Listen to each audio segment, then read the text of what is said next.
Welcome to another exciting edition of the Voice of the Colonization Radio Show. Hello, undesirables. Hello, all you losers out there in Color Land. Hello to my friends, well wishers, and my enemies alike. Thank you for joining me tonight and everything. I promise you it's going to be a good show. Now, when you have a topic like the Afrikstan Maya vision, you know things are going to get heated tonight. You know this is an interesting topic. So stop what you're doing. Go grab some popcorn, go grab some beer, go grab a hot dog, go grab some pretzels and everything. Sit back, kick your feet up, relax, tell a friend, like, share, subscribe, and let's get this party started because it's going to be lit tonight. And folks, tonight I'm gonna do something different. Like I'm gonna limit the panel time for people who come on tonight. Because to be honest with you, I really don't want to hear a lot of people's voices, opinions. Because the only opinion that really matters around here is my own, and a couple other people that I care to hear, So I'm not gonna basically, people go with this nonsense, and you're not gonna add to the conversation and build and everything. I'm gonna limit your time on this platform. I'll be like, okay, thanks for telling us, get the fuck out of here. But the people that want to build and everything like that see the vision of the colonization and the Black African Infrastructure Organization, hey, you're going to welcome to hang around and everything. All the rest of you people, you're going to get timed out. And you're going to be like, okay, come on, try back in an hour or two, whatever like that. And I'm not going to go that long tonight either, because I got to get up in the morning, so I don't really can't stay on the line that night. So we're going to basically have a good time tonight. We have this topic we'll talk about. Look, I coined the term Afrikstan. I would say, what year was this? This was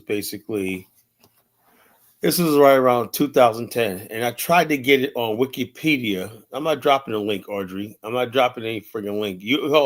Why you say drop the link and you don't even come on? So Audrey, stop trolling me, or you're gonna be out of here. I'm dead serious. I'm not playing tonight.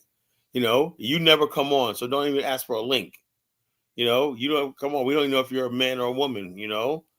Or you're a trans or whatever like the hell you are. Until you basically get up here and whatnot and be brave enough to get up on this platform. Stop acting for fucking like drop the link like you're gonna get on. I don't need people on this platform. I'm the only person that could do a show by myself. I don't even need guests, to be perfectly honest with you. I don't even really need guests, and contributors. I could do a show for hours by myself. Not many people can do that, And so the whole thing is this. Look, I started the term, according to the term Afrikstan, which means an African with a K, which means usually those of us in the Pan-African world always spelled African with a K. That basically symbolizes like a black nationalist, Pan-Africanist, black nationalist, black separatist version of what we consider Africa with a K. We spell Africa with a K. And then we said Afrikstan. Stan just is a word that means land, territory, or in the Latin word, it's called stant. It means where you stand, where you make your stand, And so the bottom line is this, Chuko. Somebody asked me stupid questions. You're going to be out of here too, Chuko. I am not in the mood tonight. You figure it out on your own, The idea of an Afrikstan, basically, the people say that we're African, right? And we say that African is ancestral homeland. They say we come from Africa.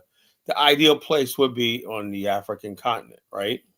But if people say, no, you cannot have that on a continent, whatever like that, then I believe it's the time. If we don't have an Afrikstan, then we have no legitimate or no stake on the continent, and we have nothing to do with it. So it will be time to cut Africans off, right? Stop letting them on our platforms. Don't let them in on our TV shows. Don't include them in our movies. Just erase Africans out of our equation and let's go our own separate ways. That's the way I see it, So the bottom line is this, Africans can come to America. They can participate in government, economics, everything like that. They can become full citizens. They can run for public office, everything like that. Those opportunities are not afforded to African Americans when they go overseas. It just doesn't happen. There's no African American holding any elected office or public office outside of America. the idea of an Afrikstan is the fact that you have a people for 400 years have never had geopolitical power over their context. The whole idea of civilization is this idea that people want liberty and freedom, right? And independence. Every people on the earth, the end game should be a nation of their own. Now, in America, let's say the Afrikstan could have been like 4 or 5 states in the South. But since America developed over the last 150 years, that's not possible. So the Afrikstan has to be virgin territory. It has to be virgin territory populated by one gene, by one phenotype, one gene to create a land and a culture and everything like that. That's how a land is done. The Germans are one blood, they're one land and everything. So German is a German stand. Scotland is a Scottish stand. England is an English stand. It's these countries did not exist thousands of years ago, but basically by having a common language, common culture, common religion, common history, people say, look, this is our territory and everything. So they carve out a place on this earth that they're represented. The borders, language, and culture of that land represents the Irish people, the Scottish people, the Italian people, and everything like that. If you do not have a land or a space, you do not exist. And that's why I say people all the time, look, America, basically, Black African Americans are a minority group in America, right? We could be Americans and do the American thing, but there's something in the soul of Black America, right? That every last single Black person wants to know what it's like to have a land, a nation of their own. That's every African American, even if they don't say it and everything. Everybody at one time or another. You could be, even I bet you, even somebody like Thomas Sowell would probably wonders what it would be like to live in an all Black world where people are like us and everything. Like we're in our own element and everything like that, and we don't have another race of people or ethnic group. Or the people that are us that went through our experience are the majority.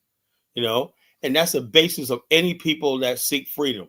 You go to Africa, each country, Angola, for a 32-year war because they want to make their stand and say Angola is their country. They want to see from the Portuguese. South Sudan with a 99% illiteracy rate fought North Sudan because they want to be recognized as a territory. This is our land, this is our territory, this is our identity. So with that, right, and when the South Sudan came to fruition in 2011, I stepped up the idea of, well, if South Sudanese basically can do that and people recognize that, why don't African Americans have a territory?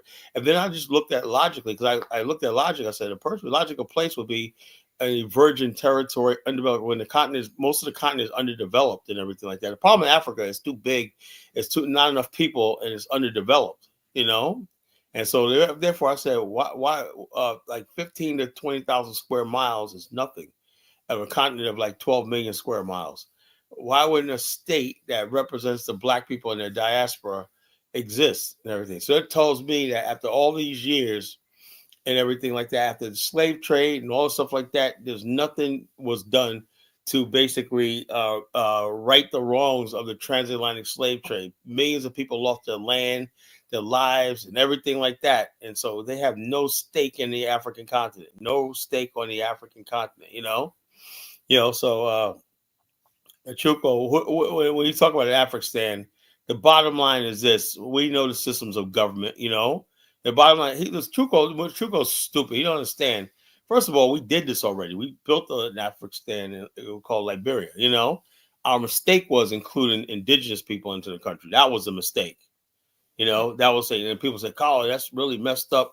I think, yeah, Liberia was, but Liberia fell victim to this stupid idea called Pan-Africanism, which they let Africans from other parts of Africa, the interior and everything, join them. And look what happened. They destroyed the freaking country, So when I say Afrikstan, I just mean our group, African Americans, with our own land and everything like that. And no friggin' other Africans or Black people can hold office or have any power and everything like that. I mean that, And so just like if Nigerians don't want anybody else in that country, hey, that's their right. Ghanaians don't want people in that country. I have no problem with that, But the bottom line is this, so I'm like this. So in Afrikstan just means black people who are primarily African American, and also people from the Caribbean, and people that live in places like Brazil, Afro Mexicans, and all these people from the diaspora of slave descendants will have a place on the African continent where we could forge a new nation, a new identity called the Afrikstani people. You know, so that's what I believe. That's what I believe in Afrikstan. And the bottom line is this: I'm sick and tired of hearing about Pan Africanism, right? Because Pan Africanism does not work. We have people that we came over there with Liberia with the idea of liberty, the idea of freedom, the idea of the rule of law and everything like that, and that was completely antithesis of what African culture is. And so we don't have time to basically be ruled over by Africans who basically like 500 years behind the rest of us as far as like human development and mentality. I don't know. I don't like Michael Eric Dyson. Michael Eric is a clown. So I don't know. I don't know how I sound like Michael Eric Dyson. But I'm just basically saying, from my point of view, I could be wrong. Yeah, but that's just the way I see it. Of the years I've been on this earth, that's what I see. Now, if you can't have an Afrikstan and that's not go, then I suggest black people in America just embrace, if you can't beat them, join them. Just embrace America. Let's just become Americans. Let's stop all this African American stuff. Just become Americans and basically don't friggin' mess with any other black people. Just forget Africa. Forget African people, forget Africa forever.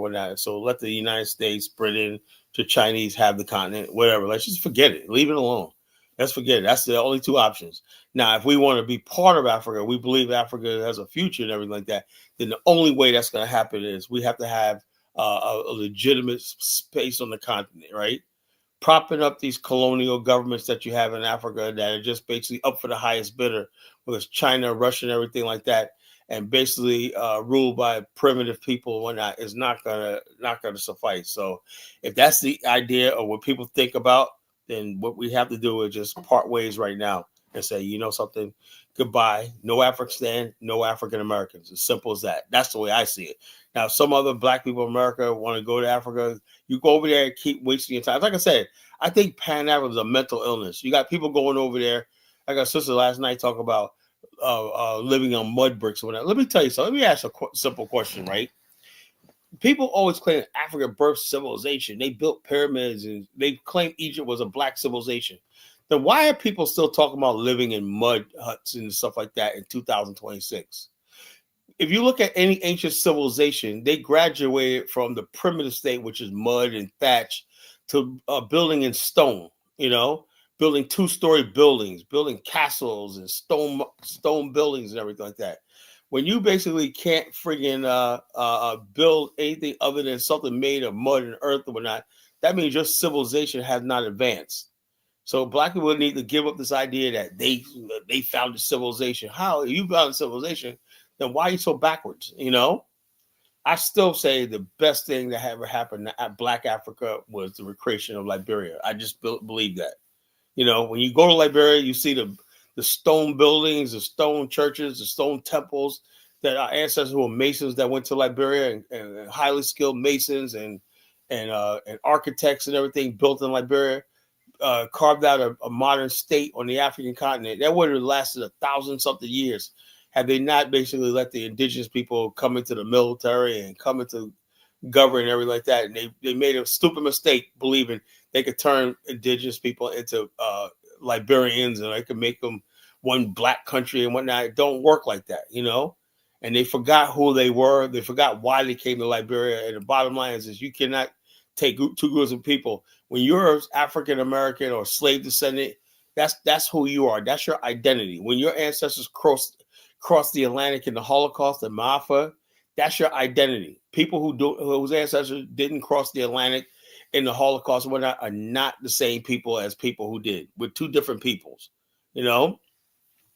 That's why I don't agree with this Ubuntu shit. When you go through what we went through in the Holocaust and everything, then you can call yourself my people. I can consider Haitians my people. I can consider Jamaicans my people. I can consider anybody, Afro-Colombian people, not. Why? Because they came through the transatlantic slave trade and the Maafa. If your ancestors didn't come to translate, then you are not eligible for Afrikstan citizenship. That's my vision, and that's the way I stand on that. I make that stand, and I stand by that. If you want to fight me on that, that's fine. The bottom line is I'll never accept the idea that just because we're black, we could build a society together. No, I don't believe in that. There's two different people. The people that basically were victims of the transatlantic slave trade have a certain way of life, a mentality and everything that's always rooted in race and everything. And why race? The Africans do not see race the way we see race. So that's what I believe.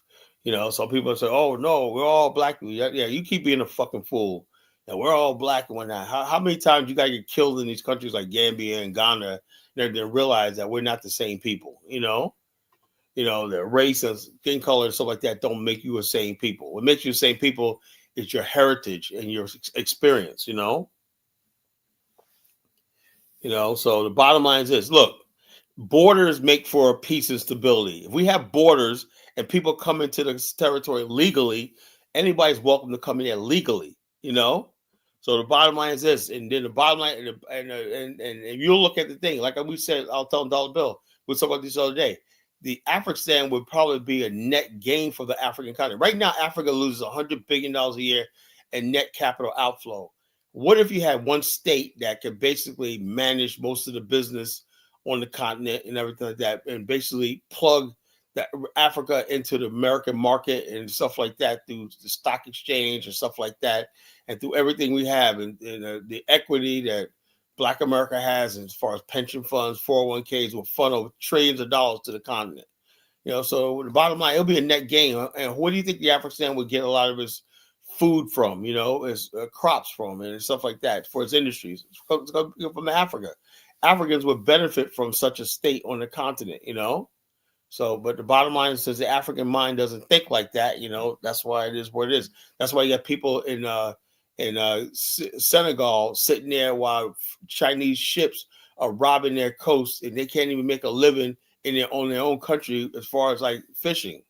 The Afrikstan would take that role of militarily and be the guardians and the voice of Africa in America and throughout the world, So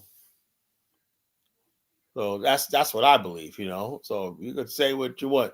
So when people ask you why did nothing happen in the Pan-African world, that's what's not happening. The Afrikstan is not happening. If that does not, until that happens, Africa is never going to get to the next level. I've been watching in Africa for 35 years and I haven't seen any progress. No progress whatsoever. All I see is a brain drain. In fact, people say, well, what is South Africans? But look, imagine that if we have a country where some of those talented people from the different African countries can come to instead of going to Europe, So the bottom line said, why can't you make Africa? Liberia was taken over by the indigenous people. They got the country, let them have it. They killed our ancestors and whatnot through deceit and treachery and whatnot. After our ancestors trusted them, said, look, we're all one people. Let's do it like this. And they turned around and did the most treacherous thing. They killed those people for absolutely nothing but jealousy and hatred. So that tells you that we can never trust Africans like that. We can never do it. So it's that's what it is. Now, which we'll call now people think that's a problem, whatever like that, then that's fine. If it's a no-go and most Africans agree with Chukwu and Zongo and everything, hey, that's fine. But what I'm looking for over the next year is I want to see Africans say, something, that's a good idea. And I want to create the thing, because that's the only way it's going to happen. If you get Africans on board, say, something, that's a good idea. They do need their own homeland and an autonomy on the continent. If Africans start doing that, then we could probably build a relationship together. Other than that, there's nothing we need to talk about. Nothing. There's nothing we need to talk about. We have nothing in common. We have nothing. We have no collective interests together on the continent. Now, if we had a state on the continent or not, black people, trust me, 45, 50 million black people would be like all ears and eyes of what goes on the continent. Right now, 90% of black people could give a shit about Africa or what goes on there because they don't see anything of value that they have. People kid themselves. When I could tell Mike Olawale The average African American never heard of Nigeria. Those countries, people think that somebody wants to come and take their country. The average African American, I would say 95% of them never heard of Ghana, never heard of any of these countries. They never heard of them. Never heard of definitely never heard of Liberia. So they don't know anything about the continent. They don't need to know because Africa has never done anything significant in history to warrant that. We know about the British because they used to rule the world. We know about the French because they ruled the world. Spain once ruled the world. We know about the Netherlands. We know about Italy, the ancient Romans, and all stuff like this. But we know nothing about Black Africa. Why? Because Black Africa has been dormant for 500 years. And they basically didn't thing.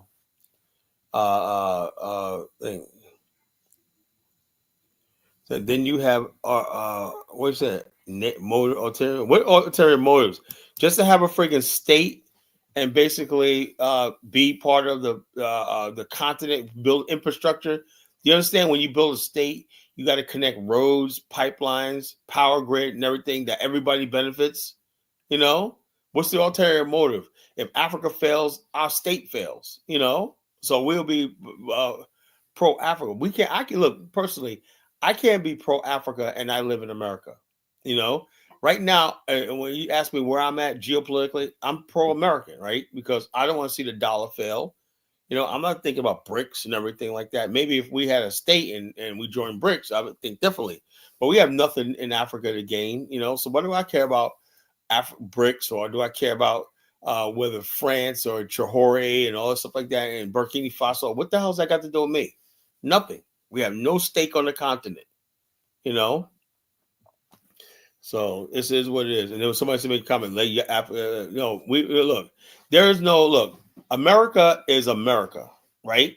Alabama is in America. It's not any Black majority territory in America. You cannot have a territory inside of another country. Cannot do that, especially a developed country, So the bottom line is this: hey, look, and the bottom line, look. If there's no Afrikstan, then there's no need for me to build anything in America. Black people should just basically assimilate into the mainstream of America or mass. That's an idea right there. So it's two options: in Afrikstan or assimilate fully into America. I would be interested in building no territory in Mississippi and whatnot. What's the point? You can't have complete independence. You have absolutely nothing. So if I'm going to be in America, right, I'm just going to be in. I'm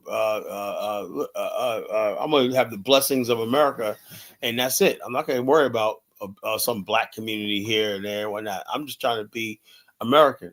Now, if I say, look, I could pull out of America and build my own nation, that's another thing. So like saying to the Jews. The Jews basically are in every asset of societies in England, Germany, the United States, everything like that, and they got the state of Israel, So I don't believe in one of these separatist movements inside of America because they all failed, So it is what it is. So this is my vision of an Afrikstan. People ask me a Q&A. I should have made a Q&A of an Afrikstan. That's my vision of an Afrikstan. The idea of, and it's only, to me, it's only justice. You cannot have a group of people, right, that basically are rule. I don't believe. Look, let me tell you something. This is what I believe. I don't believe no group of people should, one race or group or a tribe or group should rule and dominate over another race of people. That's not justice. That's not justice at all. I don't care what they say. Like, let me give you an example. And there's a movement movement that I'm a part of called the Movement for Emerging States. I basically the South Sudan was part of it, and they ended up basically becoming a state. I never thought that thing. Kurdistan, right? The Kurds do not have a land of a state of their own. They're carved up geopolitically by Iraq, Iran, and Turkey and Syria, right?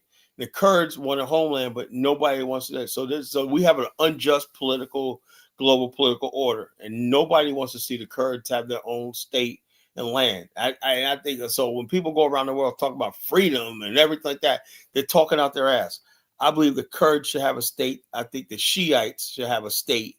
I believe a lot of people in the world deserve their own state and their own self-governance. and Black America is one of them too. You know, I fully support the Jewish state, the Zionist state, and the Zionist movement. I fully support that. I believe the Jews deserve a homeland. They fought for it and everything like that. They were persecuted, so they definitely deserve a homeland. You know, so this is I believe. I believe. In China, I don't know. China has the Uyghurs, but I don't know if they're like large enough to have a state. But they're a oppressed minority group in China, and I don't believe any group ought to be a oppressed minority group in a country. I just don't believe it. That's to me, that's not justice. When you're a oppressed minority group in a country, I don't want to hear what no one has to say. I do not accept that. I believe every group of people, every ethnic group, and every ethnic group of people ought to have the right to self-determination. That's what I believe. You know, and basically, what gets me is when people say, "No, you're not determined to self-determination," right? And then the same people will come to this country, right, and suck off the benefits of America. They live under the American system and everything like that, right? And they'll go to every other country in the world and suck off their benefits, right? But they basically will like, no, no, no, I don't believe. See, like I said, miserable people like this Johnny Somalia clown. He's gonna get 10 years in jail. And I was debating this on Kaiser's show today. What he is, and let me tell you something, right? It's another thing I'm sick and tired of, right?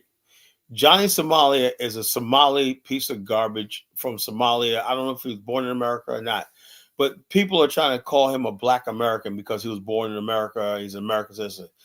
That doesn't look. Like I said, Black America is all encompassing. I get that, right? But when I'm talking about my ethnicity, my people, I call myself African Americans, right? Descendant of the translation slave trade. That's my thing. No, he's not a Black American. He's a fucking Somali. You know, he's a piece of garbage Somali. And the reason why he's a piece of garbage is because he comes from a freaking backward, depraved country, where it has no infrastructure, terrorism, and all this comes with stuff like that. So he goes to these other countries that are developed, like South Korea and Japan and everything, and he tries to mock the citizen out of jealousy and envy,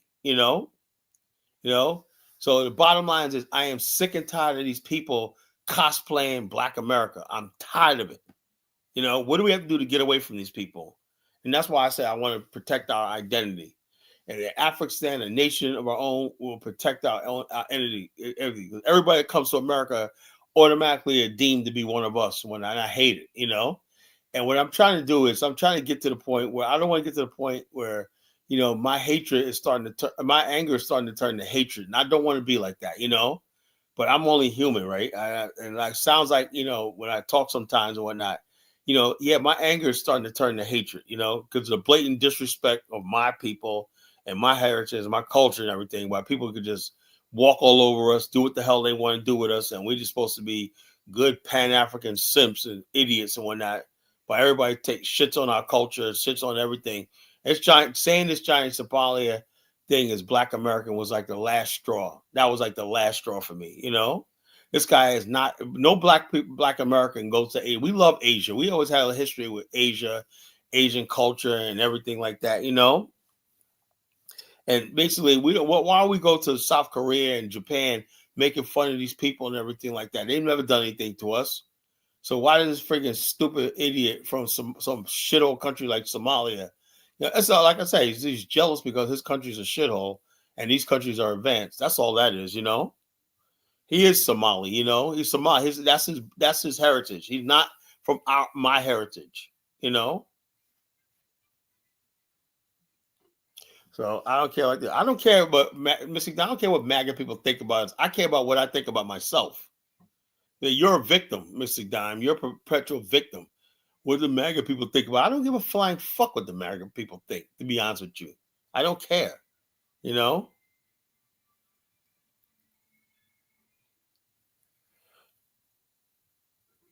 Oh, wow. I didn't know that. Johnny Small is a part with Tariq. I got to pay attention to Tariq more often. He said, yeah, of course. These people hate us, right?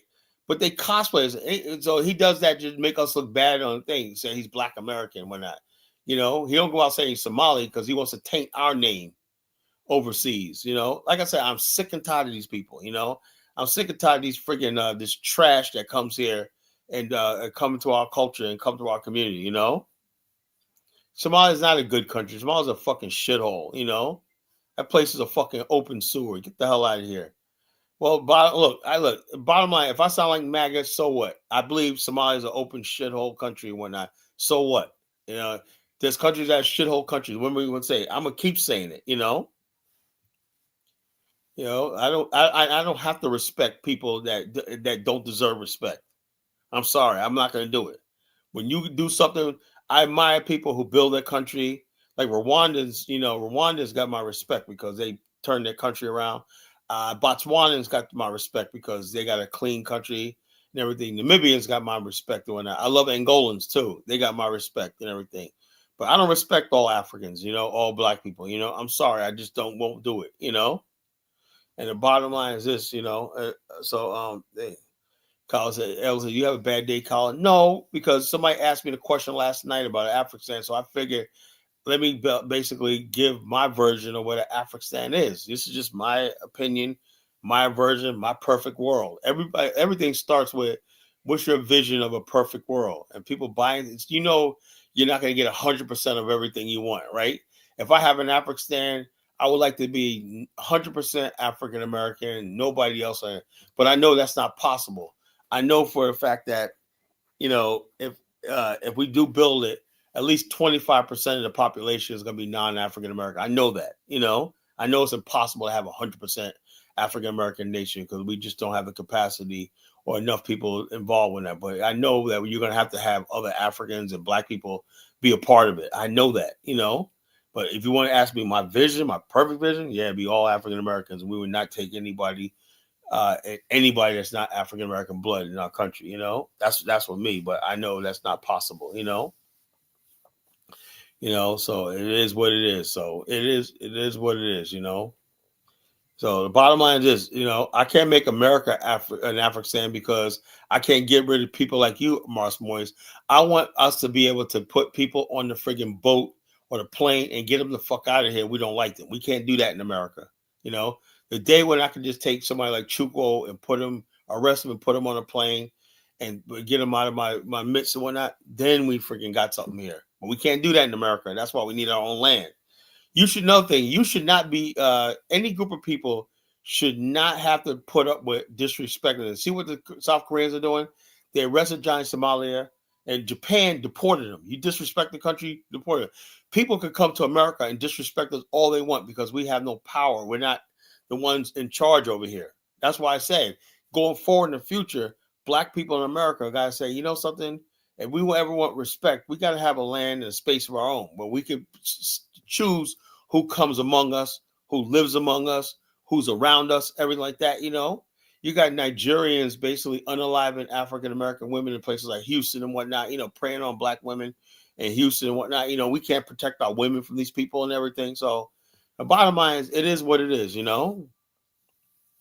Or you would be a dictator. Yeah, I probably would be a dictator for like at least 10 years. Then after like 10 years of, like, let me tell you something, Chukwo. Think of like benevolent, like Lee Kuan Yew.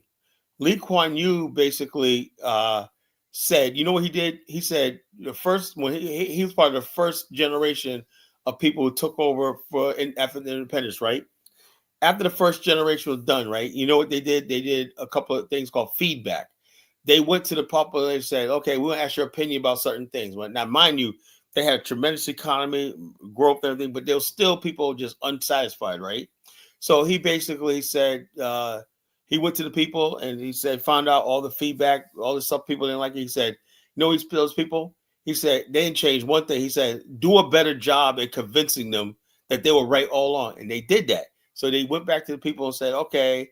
And they got the people that disagreed with the policies to finally agree with the policies, and they changed their minds. And then the next generation, right, they did it again, right? And they finally let the people they start listening to the feedback. But for the most part, when you're building a nation, in those initial stages of the nation, you can't have democracy. You can't have every stupid idiot having an opinion and everything like that, So that's what I'm talking about. You asked with a dictator. No, it's going to be a freaking command, almost like a military style operation, where a Supreme Council and one court and everything like that initially, a government, a government. And then you make way for after like 15 years to have elections and everything like that. We have limited elections and stuff like that. You have a constitutional republic that allows you for elections and electoral college and all stuff like that. What you don't want is mob rule. You know. All can have an opinion, but the bottom line is this: like Lee Kuan Yew said, he goes, "If I look at Mr. Chu, the street sweeper, I'm not going to invite him in the thing and ask him a vote on something important that's life and death." He goes. Lee Kuan Yew said, "This is life and death here, and we can't have people who don't know the policies and everything like that making decisions, So no, I don't believe in that initially." The average, you have to have have a democracy and a vote, you have to have an educated population. And what I'm seeing right now, particularly in Africa, is that you got illiterates, right? Freaking voting on stuff. That's why you have a George Weah as president, That's why you have this Tinubu clown and whatnot, because you got basically illiterates voting. The most dangerous thing in the world is when you see an illiterate walking up to a voting with a purple thing on his hand ready to vote for somebody. The most scariest thing in the world. And they rubber stamp the electoral process, say, "Yeah, look at these illiterates, tribalists voted for me. When I now get to rob the state, do whatever I want to because I had an election." Saddam Hussein had an election; he got 99% of the vote. But what happened to him? We got rid of him. So elections are, are tenuous. So I don't want to hear that stuff like this. Africa does not have educated people. What are you talking about? What are you, insane? Please, if Africa had educated people, you wouldn't have a brain drain. People would be there building, So like I said, I'm sick of sparing people's feelings, I'm just telling you like it is. And so look, if Africa was educated, right, there would be no need for an Afrikstan. There would be no need for Afrikstan. We could probably just integrate into a modern society and everything. But it just seems like Africa does not want to do that, right? So we have to do things ourselves. They don't want to build anything like that. They don't want to advance and everything like that. They want to stay in the situation they're in right now, in poverty and backwardness and everything. I'm sorry, that my people deserve the best. That's what I see. My people. So that's where it is. But anyway, I'm gonna put the link in the chat and let people come in, ask me questions. That's my vision of an Afrikstan. So, if you really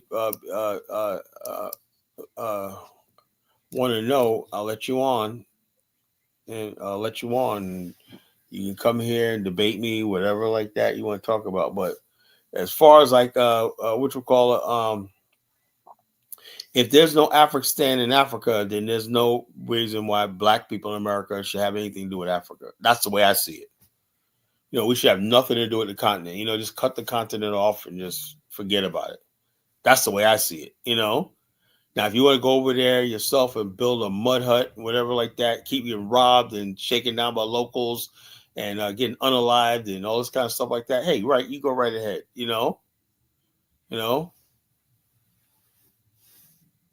So the bottom line, I'm just basically telling you like it is. After years of observation, the years of observation, that's what I'm in. So it is what it is. People disagree, that's fine. That's fine too. Because I know for a fact of the matter is we'll be all right, whether we have an Afrikstan or not, we'll be all right, So, but one thing not having an Afrikstan will do is free us from this burden called Africa. Look, if we didn't have, let me say something. Like people, I was saying this like I said last night. Like Brother Prince was on there last night. Talking about, we need to come together, Blacks and Haitians and everything. And I said to myself, what do we friggin' need Haitians for? What do Black America? What do we need? Why are we taking on the like Haitians are self-deporting themselves out of Springfield, Ohio, and going back there? I don't know where they're going, but the bottom line, the Haitians know Trump and his people are coming for them, right? And so you got people like Al Sharpton. We're gonna back down. We're gonna look. Why the hell would any sane Black person stick up for Haitians? These ungrateful people. And we did that before, and these people still hate us and whatnot. So why we waste so much time with and there's a new thing. Phil Scott did a show they talking about Black people in America are backing down from helping other groups of people. We are. It's just time for us to freaking start worrying about ourselves. I can't worry about what goes on in the motherland I can't worry about what's going on in fucking with black immigrant groups and whatnot, everything. I wish them a lot of luck, but that's not our problem anymore, Haitians may be cool, but hey, look, I'm not going to be the one to be like, something, I'm going to go out there and protest and march for them. And also, no, I'm sorry, I'm not going to do that. When the ICE comes for them or whatnot, and I'll be like, oh, I don't see nothing to see here. They got to freaking deal with that shit on their own. That's what I mean by not having an Afrikstan. Now, we can't get something, then we're not going to help nobody else. That's the way I see it. Now, black people don't want to be fools and whatnot, and go out there and cape for other people, and you get nothing. Like this guy Elvis, right? He comes to America, he's eating good and whatnot. What is Elvis and his people ever done for us? Nothing. Not a goddamn thing. With that, let me bring Elvis on. What's up, Elvis? I'm good, Carla. I'm just gonna be in the back for a while. I'm waiting for other people to join. Keep talking, though. I'm listening to you. No, what I'm saying basically is this.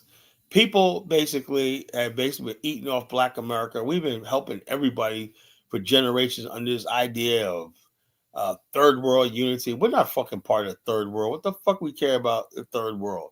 And people of POC, people of color. That sounds so gay.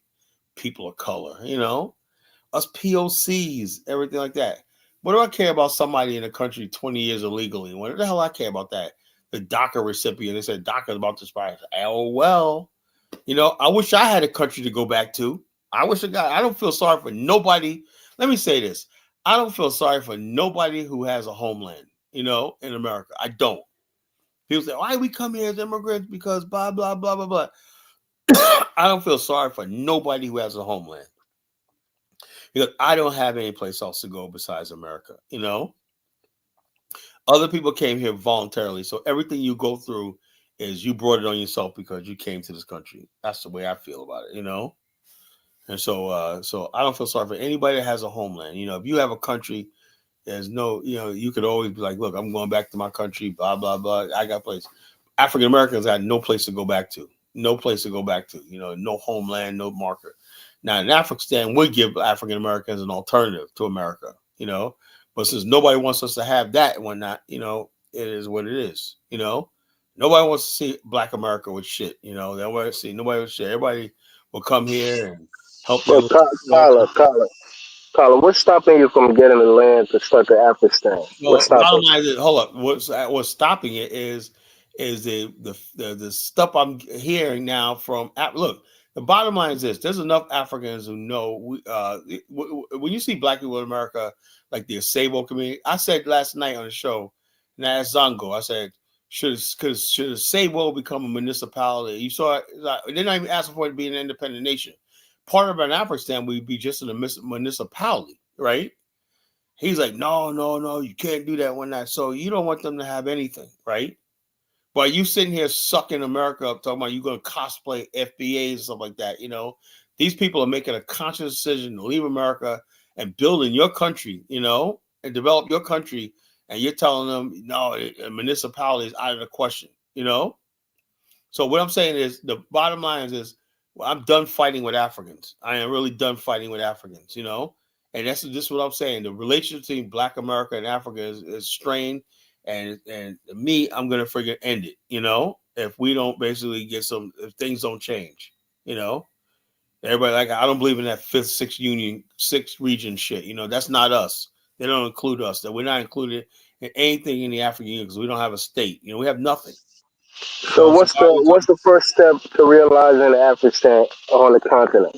No, it's not even. It's not even on. First of all, before you could basically have an African, you have to have it in your mind. That's why I'm saying, Black America. Enough Black people in America have to believe in it first, because you have to have the concept first, and then the land. That's easy.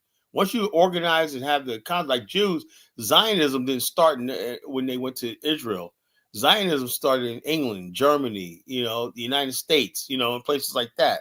They had it all down on paper before an idea what they were going to do before they even landed in the Palestine. So bottom line is this: we're basically saying when we're talking about it, right? I use these platforms to talk about it, right?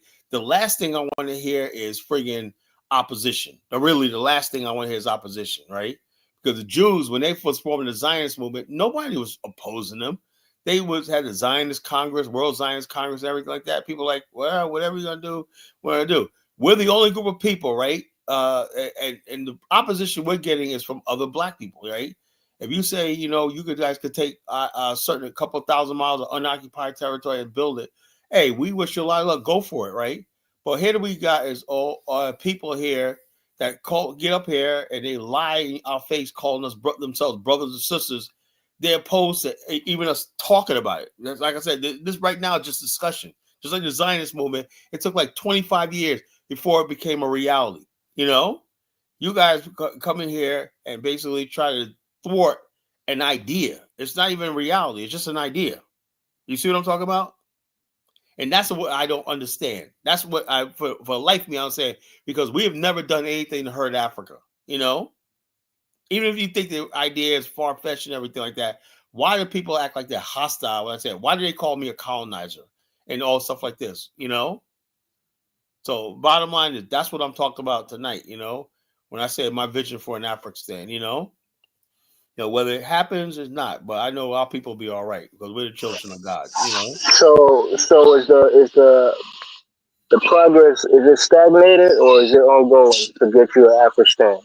Well, no, it's like I said, we people in the BIO, that's what we believe. Even though we split up and everything, we still believe our end game is in Afrikstan. I coined the term and everything like that. That's one thing, even though we all formed the BIO together, I coined the term in Afrikstan. I gave that was a place. It says a space, that says, okay, that should be our end game. While also we'll talk about building trade, building all the stuff like that. Everything we talked about helping Africa, blah, blah, blah, And that's the only reason why I got into Pan Africanism.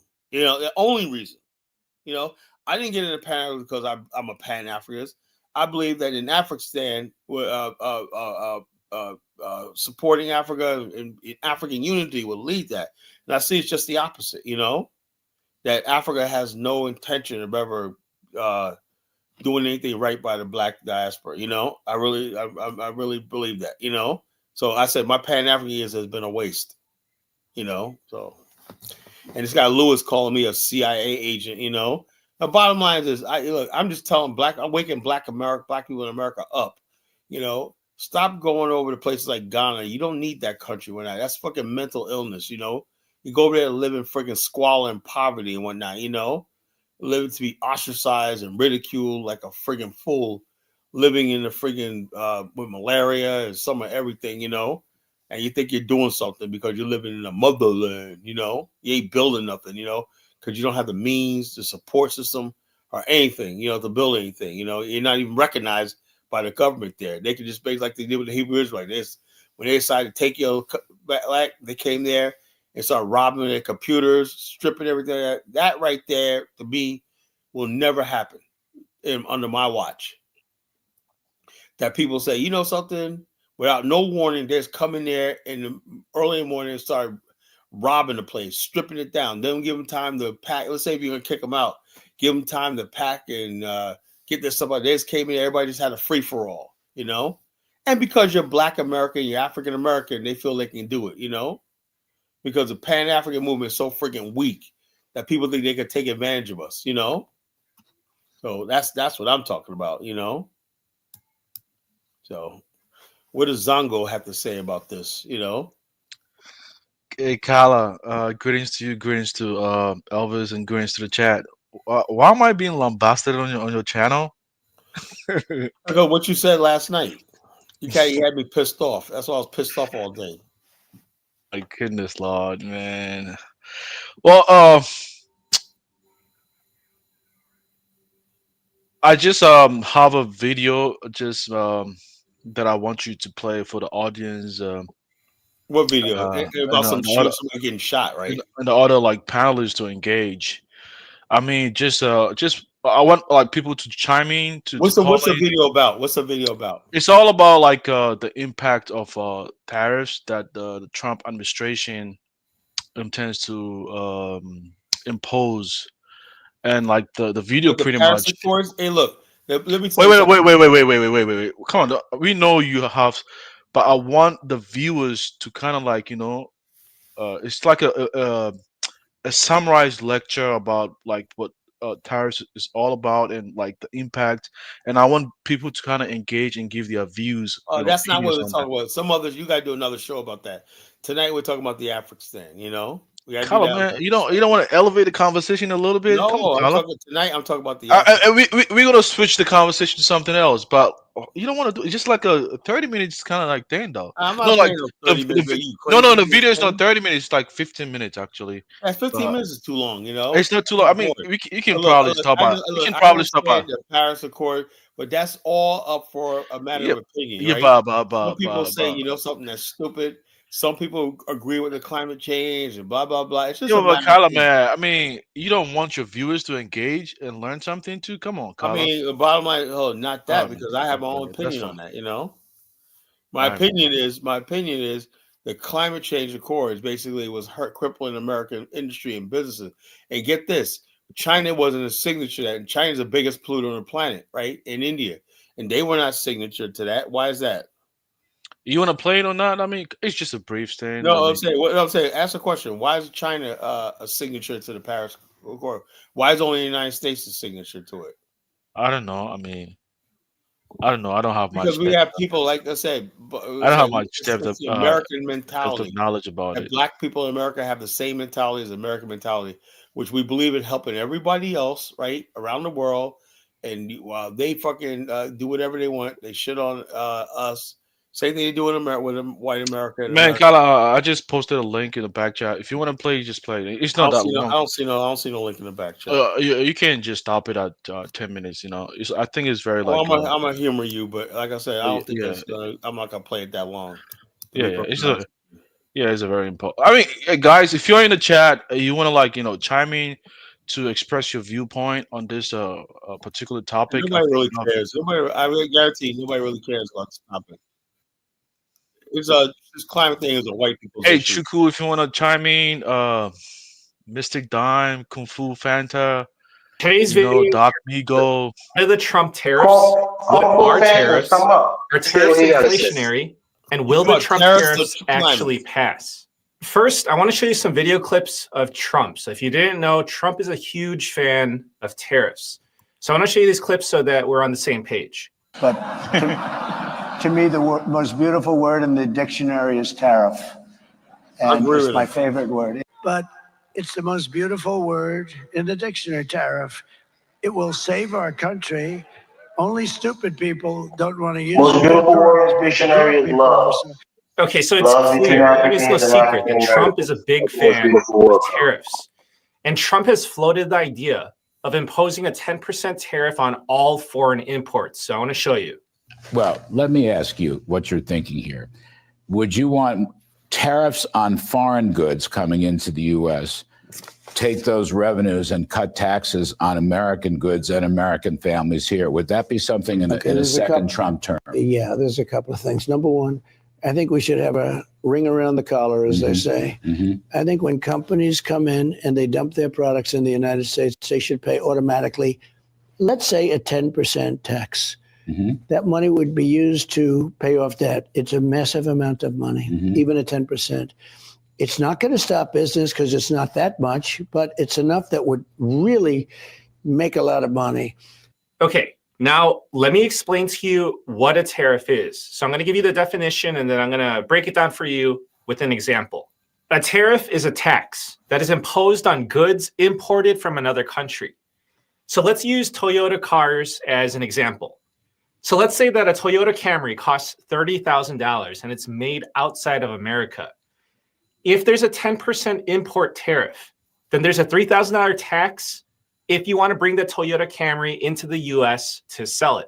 So the purpose of a tariff is to make foreign products more expensive. If foreign products are more expensive, then the idea is that US consumers will be more likely to buy products that are made in America because American products would be cheaper because they wouldn't be subject to the tax. It also incentivizes foreign companies to invest in America to make their products in America.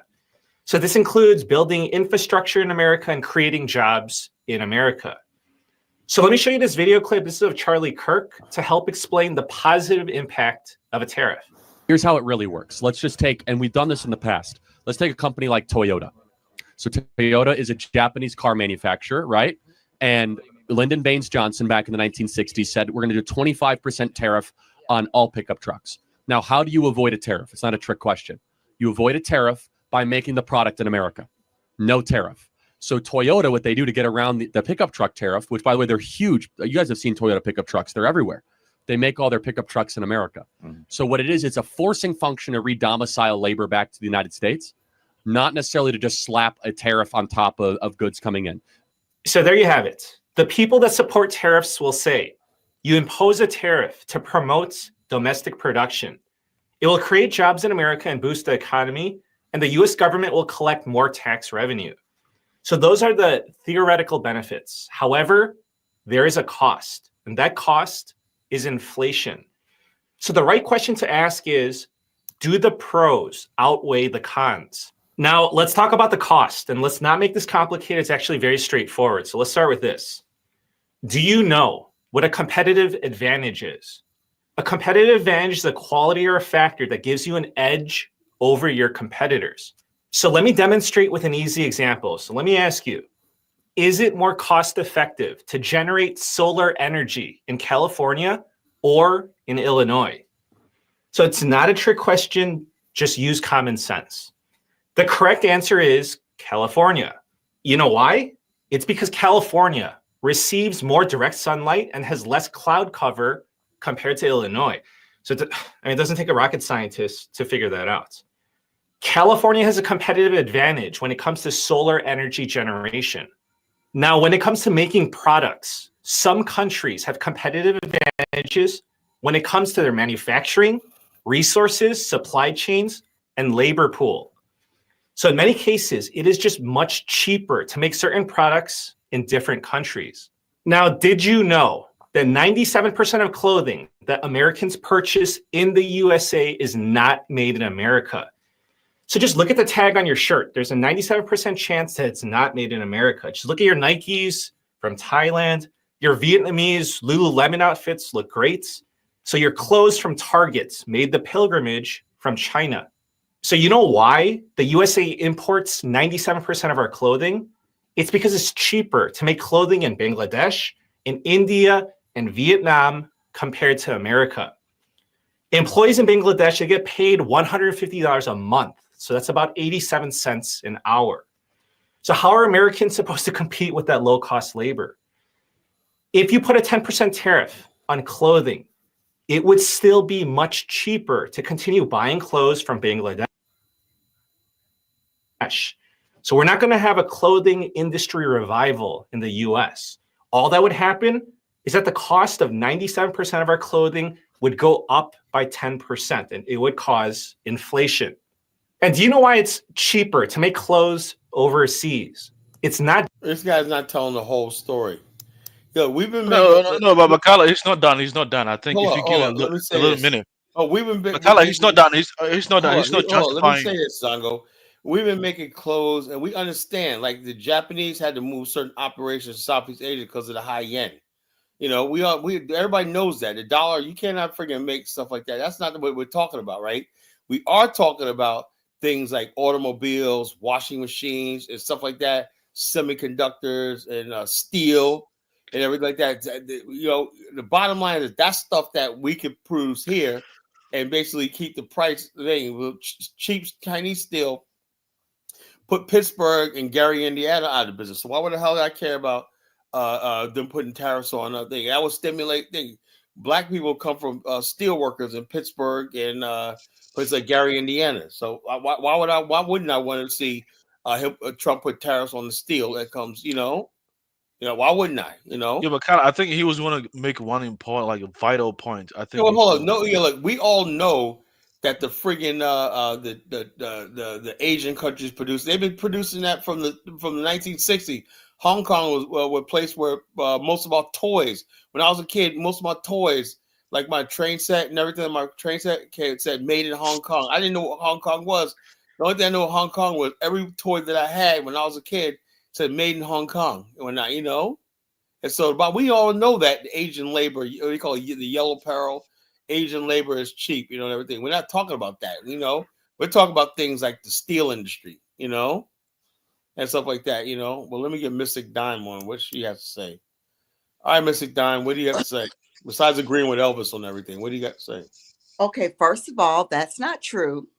Second of all, good evening, everyone. How's everyone doing? Third of all, I really want to give this conversation a new framework in terms of the topic. I'm going to hold on. I'm going to show my camera because I have this. See this hat right here? You see this hat? Yeah, No, we what can't. does We it can't say? see. Carla has to take We off. can't see it, Carla. The comments is blocking her. Oh, okay. Well, it's Carla, you gotta take off the comment on the screen over there. Oh, Is it a Make Africa Great Again hat?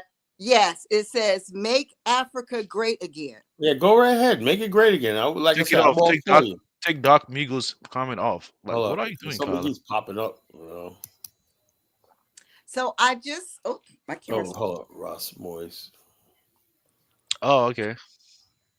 So I think that this is an Let me opportunity. ask you a question. When was Africa great? Africa was great throughout So many when? Give me a periods. date. Give me a time period.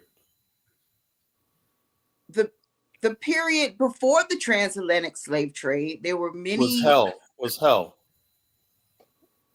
Well, Like I said, when was Africa great? The only thing great about Africa was what came out of Africa was African Americans. That's to me, I mean, just that's not true, man. my opinion. Africa, I think Africa's always been great. You can't use modernization. How did the Wait, transatlantic let me slave finish. trade Come on, come on. happen? Why do you always interject people when people want to make a comment? I know. Okay, go I ahead. understand Go you're the ahead. Go host. ahead. Make a comment. You But I can't. want to You know how, can't. if Africa's great, how did we end up here?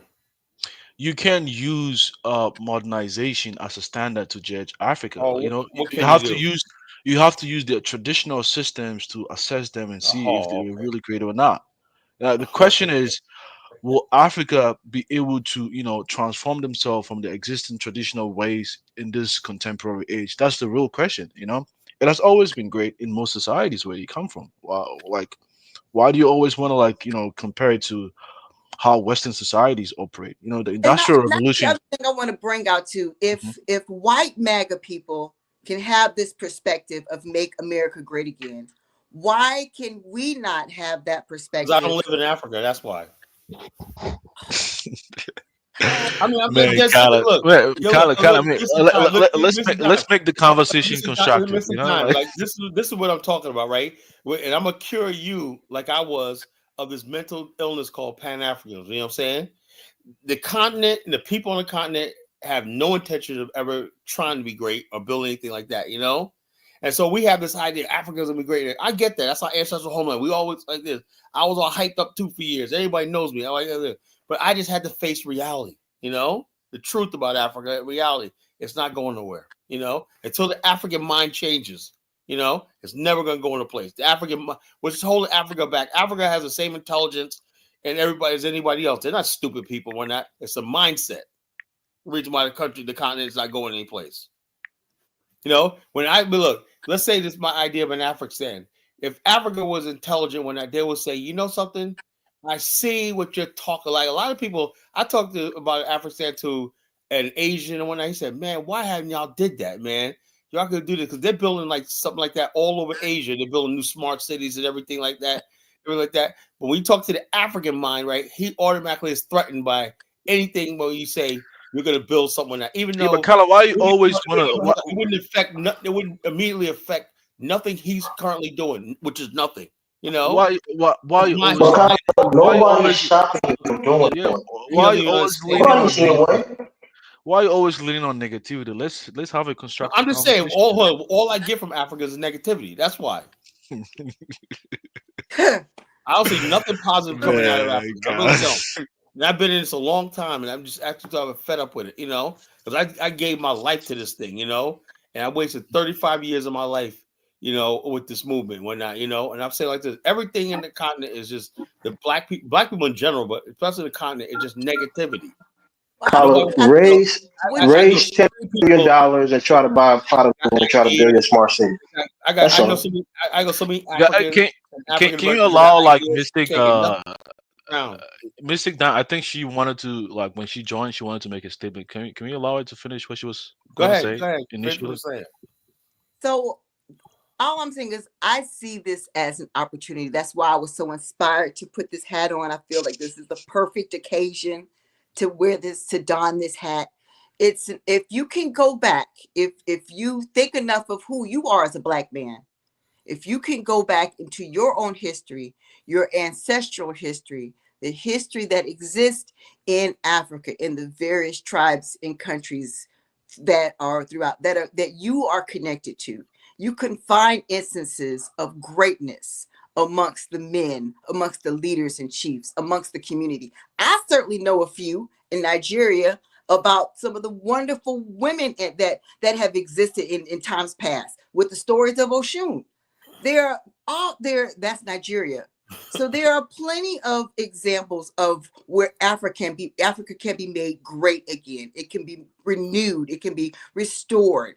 That I know it's ideal. It may even seem naive, but I think that that's the spirit of Pan-Africanism, and that's the spirit a lot of people have in coming into going to Africa and working with the brothers and sisters that are there and the communities that are there. And I just think that it's a shame that it's being the baby out with the bathwater, and you don't see a parallel of who you are in America and how you could take something like this and galvanize it towards something that benefits you as a black man. Look, That's all I'm saying. I've been through all that. So you're not talking. You've been. Look, I've been there, done that. Everything you just said, I've been there and done that, everything like that. And I'm just saying to myself, what the entire hell did I wasted Yeah, but 35 Kyle, years? it's not like like the show that you do. I mean, organized like you have panelists, you have the people in the chat, And look, I and have then no look. Look, listen. Well, let me finish. And you Africa have like has like people, religion to you a have lot of people that are going to watch it later on. So whenever you give perspective, you have to consider like the broader audience. Like you Yeah, I have do. to I am considered understand. more. I don't want nobody. Look, let me say this, Zago. Right, you got this guy Lewis in the chat room saying I'm a CIA agent now, right? But let's see. Let me get down. Look. I'm like this, right? All the people like Mystic Dime, I wish her a lot of luck when she goes to the continent because I see she's sincere in her heart, whatever like that. But this is what breaks my heart because I know people like her. I hate to say this, they basically, do what they want to do. They're good people, good people. She's like a good person with that. But it's just you're dealing with a continent and everything that I don't know what it is. I don't know. Maybe the white man just took a toll on us and slavery and everything. We're just basically really, really. I don't know where, and I don't think we black people in America can keep bearing the burden of all this Pan African stuff. That's what I'd say. At some point in time, Africans got to basically come to the table and be like, what did we do wrong? What can we do to help? Whatever like that. That conversation has never happened. I'm just trying to tell you, and I don't think they're serious about building anything. I don't think they're serious about development. I don't think they're serious about building anything.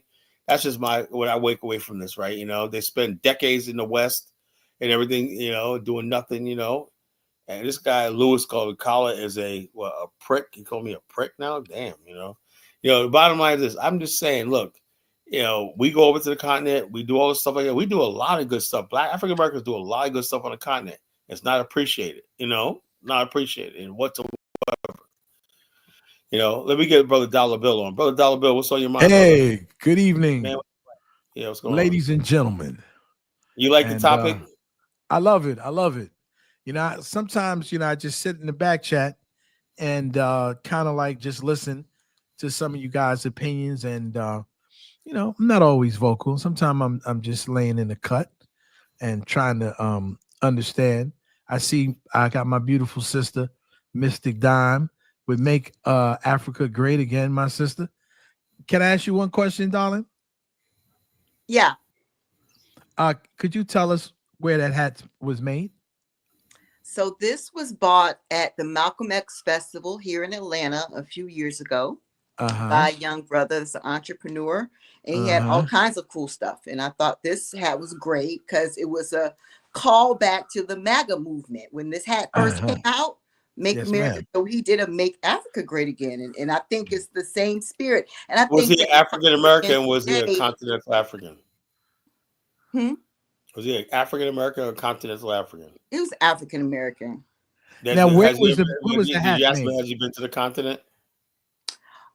I didn't get an opportunity to really find out in conversation, just the inspiration behind him making the line that he made. But what I'm saying, Mr. Dime, is this, all due respect, right? There's a gap between between a lot of African Americans will buy a hat, make Africa great again, and everything like that. But the same Africans always mock our zeal, and y'all don't know nothing about Africa. That's not all Africans. You're on a platform, Zongo, with Afrodamus. That's your boy. That's what he does.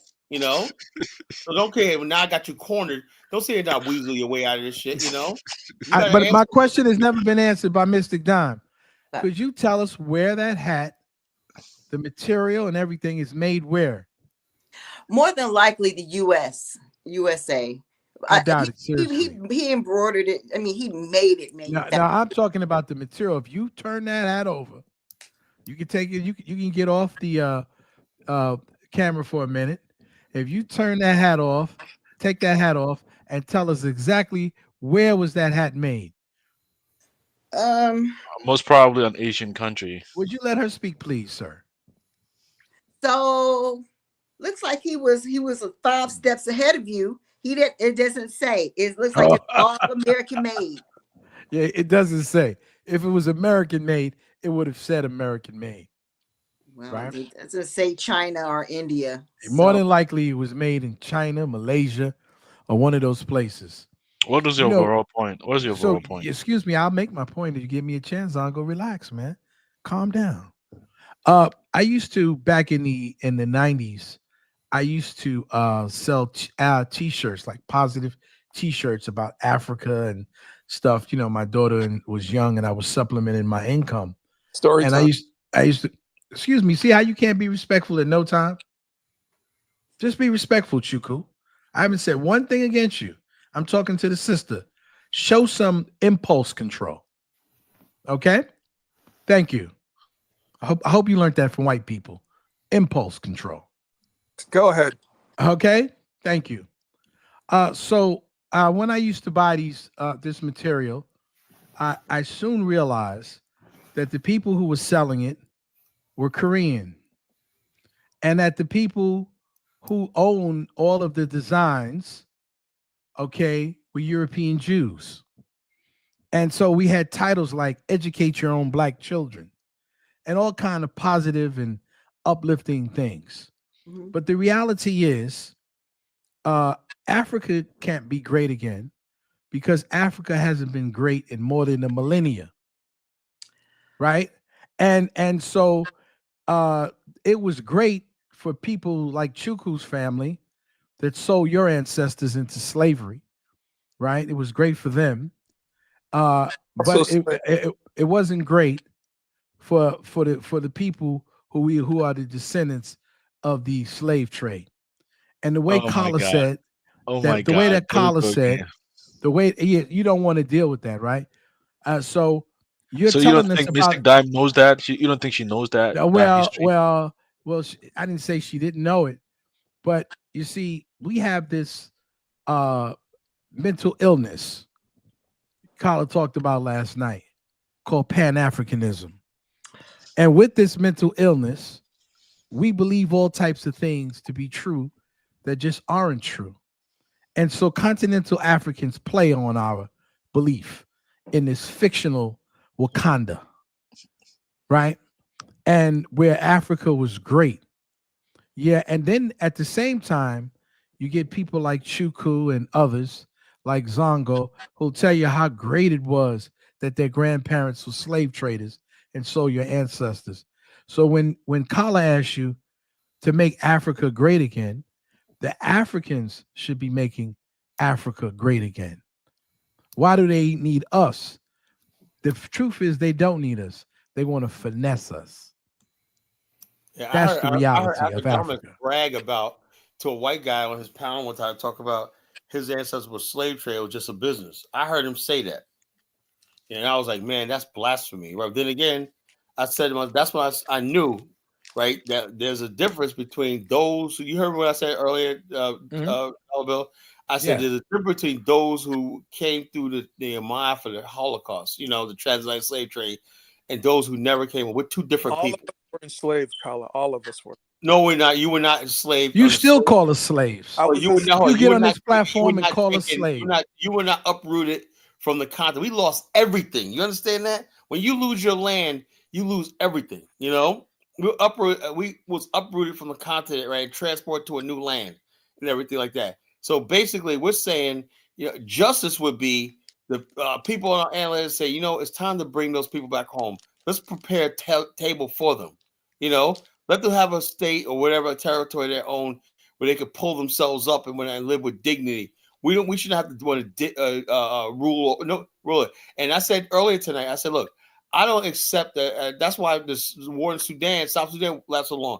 Why? Because they felt they were different and they wanted their own freedom. That's all it was. Every group of people on this planet have a right to have independence. Every group of people, that's a human right. Except for the African American, except for the African American. Afrikstan can happen. You either have to take it by force, or negotiate a fair price to purchase it. But it sounds like you want. It's not even. It's not even. You don't understand something, Truco. It's not even about the land. I can get the land. Africans. I got two countries. I'll put it out there. Zambia and Angola say, yeah, it's a go. What we have to do is, like when I do shows like this right there, my whole show job, that's why I came on YouTube, right? Is to build a sort of momentum up. And that's what I'm going to do with this channel. When we get thousands of subscribers, right?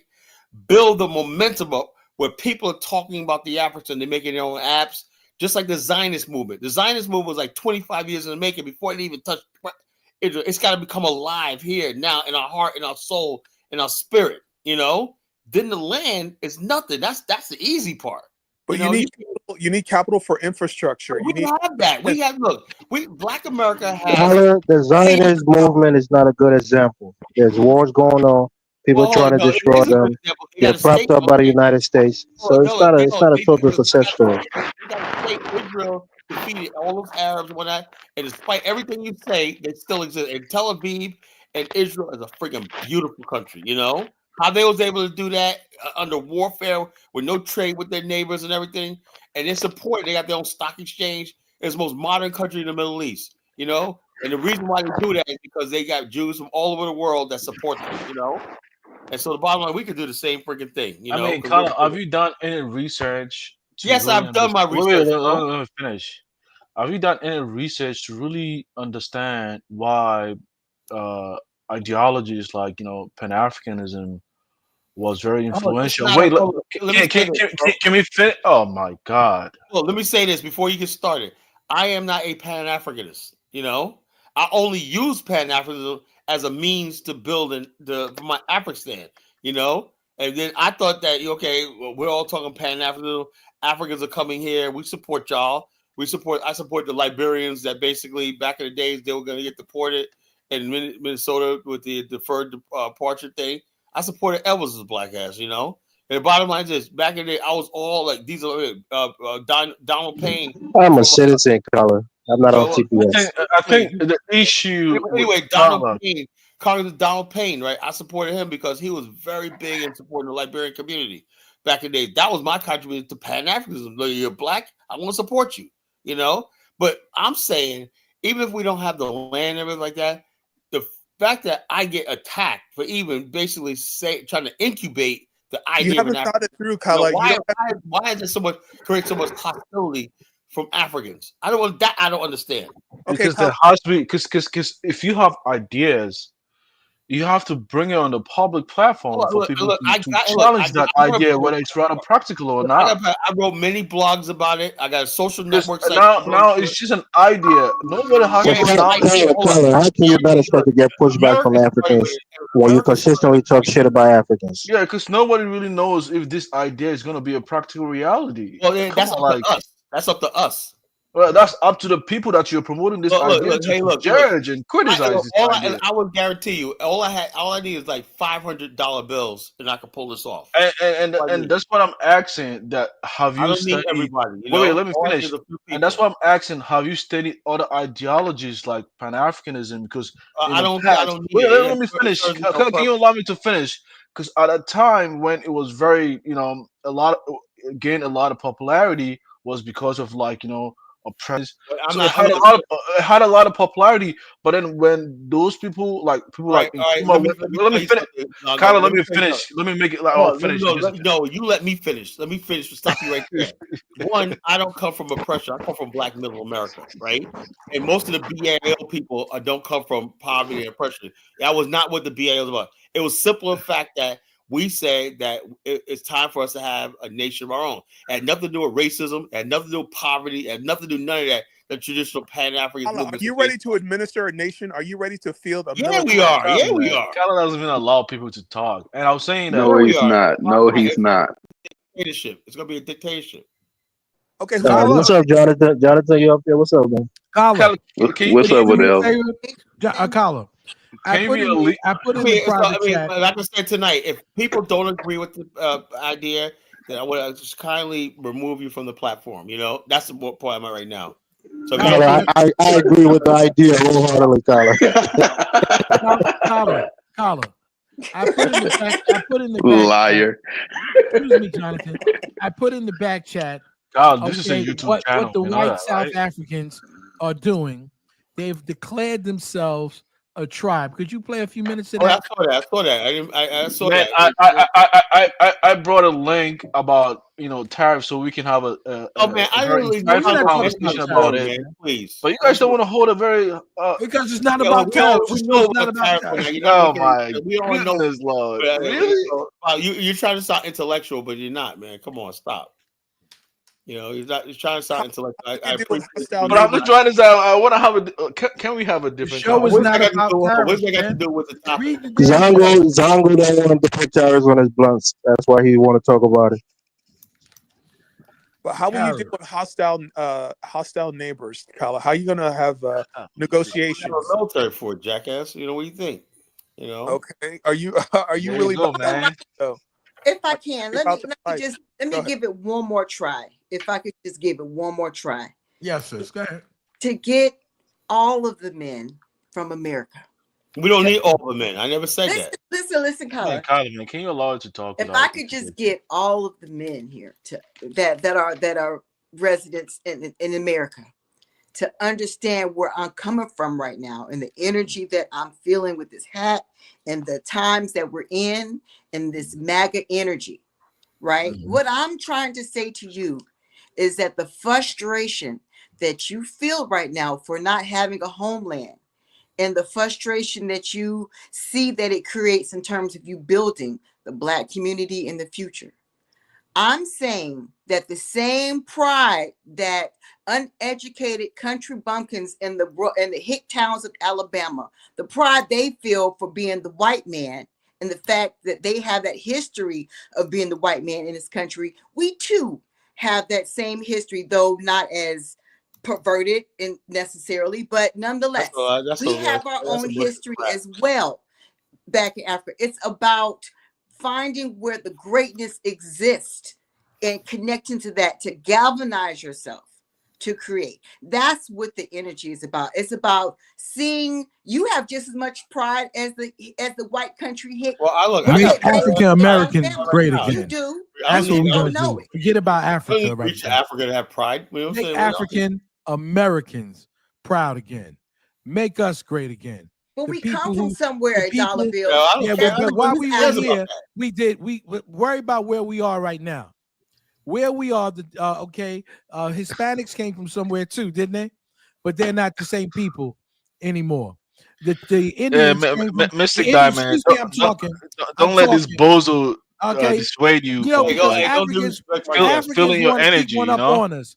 You know, they want to keep one up on us, right? Zongo don't give a shit about you, Mr. Don. We are not Africans. We don't have to. We don't have to parts of capitulate to yourself their that nonsense. are We were African. great here in You America. deny We got yourself, 'cause that is 50,000 all a patents. part of We who don't you need to are. speak Schnagalaga. We don't need none of that crap. We've got enough history here. But Dollar Bill, I thought you were better than this. Why are you? We got enough why history are you? here in Why America. are you allowing yourself? Dollar Bill and I are a don't need couple it. black necks, man. Why are you allowing yourself to be influenced by We Dollar don't Bill? need you guys to have a foot up on us to talk about how pure your Snagalaga is. We've got the patents. We've got the proof of concept. We did it once in Liberia, and we made mistakes, and we can correct those kinds of Can mistakes. you allow it to, and we can can you do allow it it to again. finish? Can you allow it to finish? Let it the finish, man. speak. Let it Let finish, the lady man. speak. Go ahead. Let it finish. Hell with that African crap. Well, listen, I feel as long as you feel it's crap, as long as you feel like Africa Exactly. greatness has never been great. You Let it don't, be great. don't see yourself in anything that Bottom is line, black. Mr. Don, I would not be in It's America. this. If Africa was great, I wouldn't be here. We've been here for 400 years. You know, one thing I Because like. Africa's so great. Y'all are officially worse than Tariq Nasheed.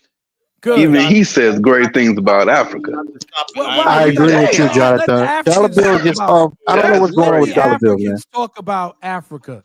Let us talk about Dollar what we Bill hear calls in Carla this and tell space. Carla, you see, I was just trying to understand you on your show. Don't let him do that, Carla. Don't let him do that, Carla. That's all Dollar Bill does now. He just egg Carla on. No good advice, Dollar Bill. He gives Carla no good advice. My name is Valerie Fure, and it is my absolute pleasure to welcome you to the latest edition of the African Diaspora News channel, where we unravel the stories that shape our This is for world fair and our communities. fair use Now, for I want educational to purposes. there's something that's been circulating on social media, and honestly, it's left me more than a little speechless. And it's a video featuring an Afrikaans man who boldly declares that, and I quote, "We are the Boers, we are the white tribe of Africa. There are certain parts of South Africa that belongs to us." Now, let me not misquote him. Let's watch this video. We are the Boers. We are a very proud nation. We are the white tribe of Africa. And we are here to show the people today. We're going to make our stand in this country. There's certain parts of this country that is our rights. Now, let's pause there for a second, right? And just let that sink in. White tribe and Africa. Those are two words that, when put together, feel like water and oil, if you ask me, because the truth is there is no such thing as a white tribe of Africa. Africa is a land of diversity, yes, and a continent rich in cultures, languages, and histories, but nowhere in that vast, deep history do we see a place for a white tribe that can claim ownership of a continent. Now, this claim, right, of a white tribe that has the right to some part of South Africa, it's not just wild. It's a deeply rooted in a twisted version of history that has long sought to deny the African identity of the land and its people. Now, I am going to be honest, right? This statement shook me at first because what this man is doing is trying to rewrite the reality of our country's history. He's attempting to claim some part of divine right over land for centuries, which was never his or his ancestors to begin with. The land that was built by the sweat and blood of Black South Africans, and the land that was taken under colonial rule and later under apartheid, which is still felt in the daily lives of so many people today. And when I hear someone say the white tribe of Africa, it sounds like a desperate attempt to reclaim a narrative of superiority, which is a story that seeks to reverse the truth. The fact that this man is trying to claim ownership over certain parts of South Africa because of the color of his skin is not just an insult to history, it's an insult to everything we as South Africans have actually fought for since 1994. I actually agree with him, and and I'm I'll sure tell that you why. many of you feel as I do, and that it's offensive and it's out of touch, and frankly, it's delusional. Yeah, To say that it's You all because of agree with South him, but Africa you don't agree belongs with to Carla. us but because Chupo of says colonial that legacy or some Afrikstan misguided is a sense of Boer entitlement, is to ignore colonization, the very even though we're real not trying to struggle colonize of Black somebody, South we're trying to go Africans to to reclaim unoccupied what was territory. once We're theirs still and what colonized. Like I still said, is man, theirs. Mystic Dime, let me tell you something. Now, Fuck what Africa. How truly about that? is wild No, They about don't want this us to is have fuck Africa. nothing. It was never is great. the sheer Man, Never will be. audacity of this Carter, struggle. really, The Carter? Boers, Yo, the So fuck what you Africa. saying? ancestors How of about these that? men, came to Yep. Yeah, Africa I as mean it. I dead colonizers, serious mean it. forcibly taking Africans land and let everybody walk imposing over the a continent, foreign but they're system so of governance much and bullshit when it marginalizing comes to the us. indigenous peoples You know, they'll of let the the whole land. continent be Now, the taken over by claim whites and to the everything. They title got of Elvis sitting there white trying to tribe defend of that South shit, you know? Africa ignores the They fact love that the they cracker. came to this continent as equals, but as invaders whose presence and actions were the root cause of centuries of pain and suffering for millions of South Africans. Now, as a Black South African myself, I am deeply connected to this land, and it's not just where I live, but it's a part of who I am, and I don't need to claim it with outdated racist ideologies. It's mine because I was born here, because my ancestors were born here, and because we've fought long and hard to build a future You're where gonna all have to South keep fighting to Africans. keep it. Hey, check this out. Now, Carla, someone pause the said, video. Let me tell you why I agree with that hold on. Let white me man. look. If I play stop the video, I got something to say. All right, I'm the host. Somebody said, Carla was a colonizer. Right? I always say, let me tell you something. If let's say I wanted to colonize that, who would you rather be colonized by? White people, Chinese people, Russian people, or would you want to be colonized by me? White people. They want to be colonized by white people. Like I stupid. Like I said, the African mind. Nobody. We cannot coexist. Nah, we don't want We'll nobody rather be colonized. Let me tell you why I agree with him, and maybe you could disagree with me. Look, in Africa, all of the lands that our ancestors have or had, it was through conquest. They conquer other tribes and they took their lands and they lorded over it. And sometimes other people came and conquered those lands and they were pushed out.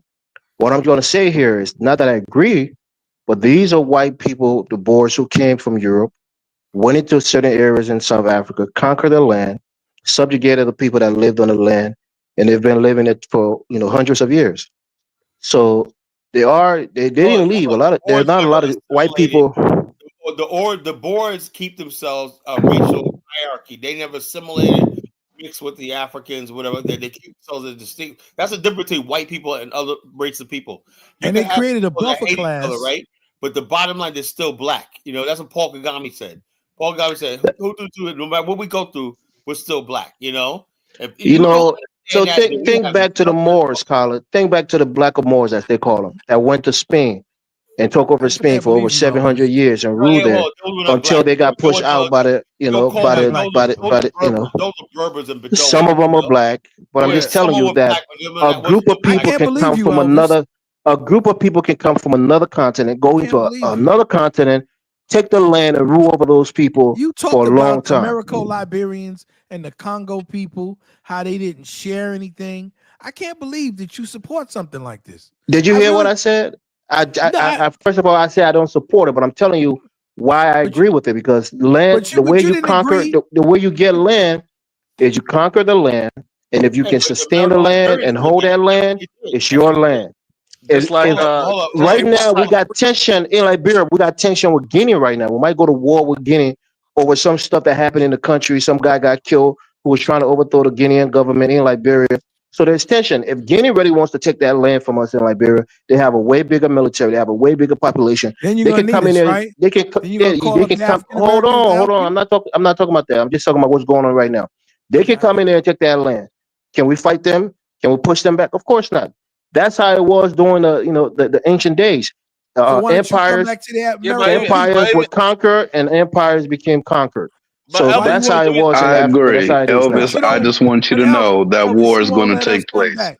You won't let us come But back. Elvis, even now too, Russia is annexing Ukrainian territories, and Israel is taking Palestinians' territories too. Right, exactly. It's always war. People always use war to take land. Let me ask you a question, Elvis. So we've got 50 million people. We got enough African Americans with expertise to come back to Liberia and save you. You wouldn't want us back, right? Dollar Bill, you keep trying to. I'm not trying to You get know, you angry. I'm trying to just I had this conversation with you before. I know, I but guess I you need, forgot that. You but I'm forgot just that part of it. I maybe I told did, you. I and I'm not trying said, to be mean. I'm not. hold I'm on, just hold on. trying to ask you I said, sincerely. if the American Liberians, like Carla said earlier in the show, they should have never brought the natives in. That was I the agree with biggest that. mistake. I'll say that, and I'll say And that. then, and here's my That was a point: big, had that was they a big, incorporated the natives and they should have been incorporated me, the hold whole on, slave Carla, I'm answering Dallas Bill's But I'm question. talking about and made a forward, new Elvis. state for the I'm not natives. Yeah, talking about the forward. past. If they I'm talking go about back, forward. yeah, if you go back and you look at us as brothers and equal, and We're don't not see us brothers. We're not the brothers. way We're not college brothers. see us. Again, Hold exactly. up. We're not This is the brothers. mentality that people had, and that Okay, led to fine. violence. The That's bottom why it's line a is, bad mentality to have. If you have a African, different mentality like look, than Collar Dollar Bill, look, brother, and you but see us as look, equal, and we can build together, no yo, problem. I have no please, problem with it. that's a lie. Our Okay, ancestors there you tried go. to deal with these people, right? And look what happened to them. You know, They did not try to build. That was the problem, Collar. That's what you don't who you understand. think educating them? Who you think built schools for them? We did. You guys didn't want. You guys did not want to be part of this thing. You guys just wanted to freaking kill, and when that's all you wanted to do. But Kyle, I mean, Collar, that's your what's warped your mind. You know, that's your warped mind. what's your negative Look, energy coming from, though? bottom What's your line is negative? this: you guys don't. We're not brothers, man. So just stop that So the shit. thing is, So there if you go, Dollar Bill. That's your eh, answer. well, no, my answer is I this. mean, if we know brothers, though, we have My rights answer is to this: voodoo you if too. we had Not gonna work. an opportunity, man, please shut up. Go home. I'm talking, man. You're not even in. You're not even part of this history. Stay These home. are our people, Elvis's people, and our people. You have nothing to do with this. Stay in Nigeria. Bro, let's not be separatists on this China and sectionalists, bro. He's saying negative things, and I'm trying to engage you in a conversation. All right? Can I get a word in? Yeah, let me just engage him in this, then you can say whatever you like. Yes, Okay. sir.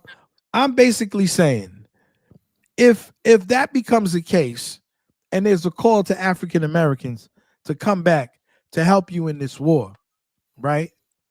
Then I don't think a lot of us would have a problem, right? If we can get citizenship and so on and so forth. That would be something that I think African Americans would think about. But I don't believe Dollar in my Bill, heart. not to cut you off, brother. You guys have the right to have citizenship in that country right now as it stands. Don't let nobody fool you. The mindset is the mindset that Kala has. Hold on, Kala, please don't interrupt me. Don't interrupt me, Kala. Nobody in Black America, I'm telling you right now, is gonna live in a country where somebody like Yepa is a fucking. There you go. That's the point that I was going to make. And Kala made that point. The point is, most people don't want to go back there unless they're the ruling class, and the natives don't want that. So there's the compromise right there. Would you prefer I got the people from Guinea Bissau in to be the the ruling BAO class? that are native Liberians. No, that's not what I'm saying. I'm just telling you, if you're in any group, especially if you're a minority. Now, if you're the majority, most African people they accept it. Like most countries, usually the tribe with the most population, they tend to rule the country through elections. Whether it's democratic elections or dictatorship or whatever, and people just sit back and accept it because they're a minority. But when you're a small minority and you're ruling 90 or 85% of the population, come on. I don't know. That's what the Boers did in South Africa. They were the small people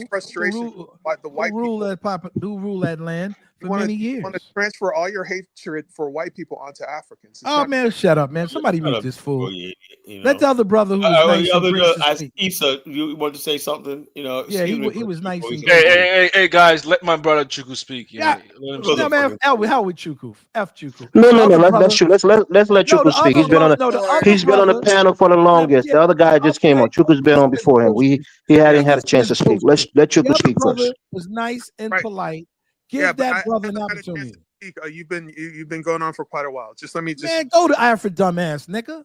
But here's the deal. So we don't need you or want to hear from you. Afrikstan can work, but you don't want to you don't want to deal with niggas like you. You don't want to live in peace with you. You have animosity with. No, we don't have animosity. We don't want to deal with you. Look, you don't want to deal with you self-hating niggas. Let me stop you right there. Let me meet you. Let me meet you. MAGA bus. Do you know how to? Y'all wasn't even gonna let him finish his statement before y'all interrupted. I had my he said enough. I had my sister Lucy, right? She basically got on a conference call. Jamal will tell you, and she fussed me out because I warned her, don't go to the rural part of Ghana. You don't know nobody and everything. She sold everything with the Ghana.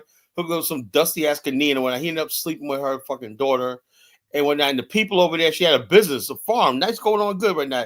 They were stealing her shit, stealing chickens, everything like that. She fired people. The whole village came there to freaking drive her out, whatnot. Either get the job back. It would come with that. She's now living in the Virgin Islands, I think, and she just freaking hates God now. But I warned her. She was there for a good 2 years. I warned her. I said, these people do not know you. They don't know you. And everything was people coming by. I need money. I need this. I need that. Oh man, Colin, man. Colin, stop it, man. We don't need people I'm like telling you a story. That was just Colin, you guys are perpetually disrespectful to Chuku. I don't get it. He's a man just like us. Let him have his opinion, man. We're not bullies, man. We can't be on the platform to keep bullying one person. Stop doing that, man. Ghana is a very welcoming place. If you have a bad attitude, you're gonna get a bad attitude. Well, how was she a bad attitude? She was basically defending the people, right? Then she went over there and they turned her out. Yeah, she probably was operating. She probably was like that's what they want us to be. Level, They want us to be suckers, kind of for their bullshit. And I'm tired of it. They say when you go to Rome, you do what the Romans do. She probably was operating on also like the Hebrew Israelites. So what they did to them, right? We got to stop being victims by these bullshit ass niggas. How you gonna That's what I'm saying, man. I'm not gonna be nobody's victim. That shit is over. You don't want to be you. What is yours? Let's continue to engage in the comment section. We really want to hear from you. What do you think about this clip? And while you edit, don't forget to give this video. You're not like us. I mean, the fact that the Boers have been in South Africa, they're in government, they have political power, they have military power. They've been there for all those years. Do South Africans don't consider them a part of their country and a part of their people now? Well, no. I mean, let's not be hypocrites. We had to beg those people to turn over power to the black folks in South Africa, African Americans, other African nations, how to lobby them to turn over power. So let's not act like they didn't rule that country for a while. There's a difference. There's a difference, right? The Boers did something that was genius in 1947. That's when they put to apartheid, right? The Boers knew that they were not really educated, whatever like that. So what they did was invited Jews, they invited Germans, they invited Poles, they invited all these people from Europe to fill in gaps as far as like economists, engineers, everything like that. And that's how they got so much power in that country. The black South Africans started off when they got the government, right? They did everything to exclude the other Africans in surrounding countries and everything like that. You got Nigerians and Congolese who had advanced degrees, but the black South Africans didn't want nothing to do with them. Want to put ties over their head. Carla, you remember Lozi who comes on the show sometimes. He said it himself. He said he doesn't want the whites, South African to go. They're contributing tremendously to the economy and the infrastructure. No choice. That's the truth. They've said that. But why can't they? So that's why it's disingenuous when this woman is incensed by this white man saying that they're part of South Africa. I can understand why they wouldn't want Chuku. Yeah, but I mean, come on, look at the channel who's sharing this video, man. She's working with that guy still. They're trying to paint a narrative. He's African American. I don't agree with everything. He's my brother. Hell with you, propaganda channel. Not Elvis. I'm sorry, Zongo. Hell with you. I want people to hear this. Okay, can you allow the guy who just joined the stream to talk? I tried to get him to talk, but y'all want to take. Go ahead, Y'all didn't even let Chuku talk before this guy, man. And I don't know you, brother, but y'all gotta let Chuku go before him, Carla. Chuku is our brother. He's been on the channel for a while. We'll get back to Chuku. I want to hear what this guy got to say. This brother have to say. We'll get back. All right. I've been quiet because I want everybody to get it all out their system before I speak. Do you think, bro? Now, for me, I do not go by that title of African American. I hate it. Number one, I'm a Black American. So you're an American painted black? I am a Black American. So that means my wait. Stop interrupting me, and I just start speaking. I am a Black American. My lineage is here. My ethnogenesis began here. My culture is here. I was born on the south side of Chicago. I am a Black American. I am not an African American. The only tie with Africa that I have is ancient lineage. And other than that, I have no ties to the land. I have no rights on the land. That's number one. Number two, I'm a Muslim. Number three, I am a Shia Muslim, so I have a certain mindset. I do not believe in combining with all these other groups. I personally believe that desegregation was the worst thing to happen to my people, because before desegregation, we had our own everything. One of the reasons why Martin Luther King say, I fear that I integrated my people into a burning house. But there's It no was the proof that he stupidest said that. Huh? There's no proof that he actually said that. That was like a myth. You know, there's no definite proof that he actually said that. You know, that actually he did say that. Well, just some people say he did. didn't. You know, some No, people say that he was There's overheard. no doubt in my mind that he did say that. And I'm not a King follower. You know what I'm saying? I'm a Malcolm X kind of guy. Yeah, you know what I'm saying? Go ahead, finish your statement. But I don't believe in the Go Back to Africa movement, any of that. You know what I mean? Because all skin folk ain't kinfolk. I've learned that throughout the years. I've learned that being here in this country from immigrants who come over here and undermine us. You know what I'm saying? The Black American get into the freedman business, undermine our politics and things like that. With Are you a that said, freedman? I don't think, huh? You said freedman business. So are you a freedman? Yeah, I'm descended from freedmen. I can trace my lineage all the way back to the 1870 census. I am a freedman. Dollar Bill, you a descendant of freedmen. You know what I'm saying? I'm not. Is that Riza? Is that Riza? That's Riza, his opinion. I respect his opinion, but that doesn't mean that I accept his opinion. Like he doesn't have to accept mine. Dollar Bill. Weren't Your grandparents freed in 1865? It doesn't matter whether they were freed or not. That's his opinion, and I respect his opinion. I respect whatever he feels. Isn't Dollar Bill a Gullah Geechee? He's talking about Gullah. I mean, literally, Dollar Bill, make your mind up. Listen, I call myself an African American, right? A freedman is a classification for African Americans. Well, that's not how he sees it. That term didn't come around until Jesse Jackson introduced that term. No, that term not true. has been around That term been around for hundreds of years before Jesse Jackson. That term was around It for did hundreds not of years, bro. engage in last use until he began to use it. Yeah, well, You know hold what on. I'm saying? The bottom line It is was called the African Free use it, School, and when Mark Blyden used it, Marcus Garvey used it, and everything. the African Methodist Episcopal Church. And listen, and you know why Marcus Garvey came over here? Because his own people turned on him. He relied on the Black American to get it popping, just like everybody else. And what was wrong with that? There's nothing wrong with that. But what I'm saying is that proves my point. Is that the point is that we used no, to I'm see saying I blackness agree as with you. flat, right? But just check this out.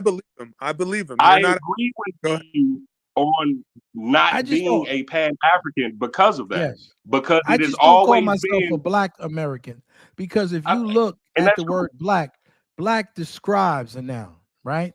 So I just can't be black. Okay, black is just a color. And when they refer, in journalism to Black people, it's not even uppercase, it's lowercase as black, right? So if I'm not a Black, white people still a color too. That's how you call it white Americans too. No, I'm talking to my brother, so something you won't understand. So I don't know exactly where in Africa I was from. I have some idea, right? Hello?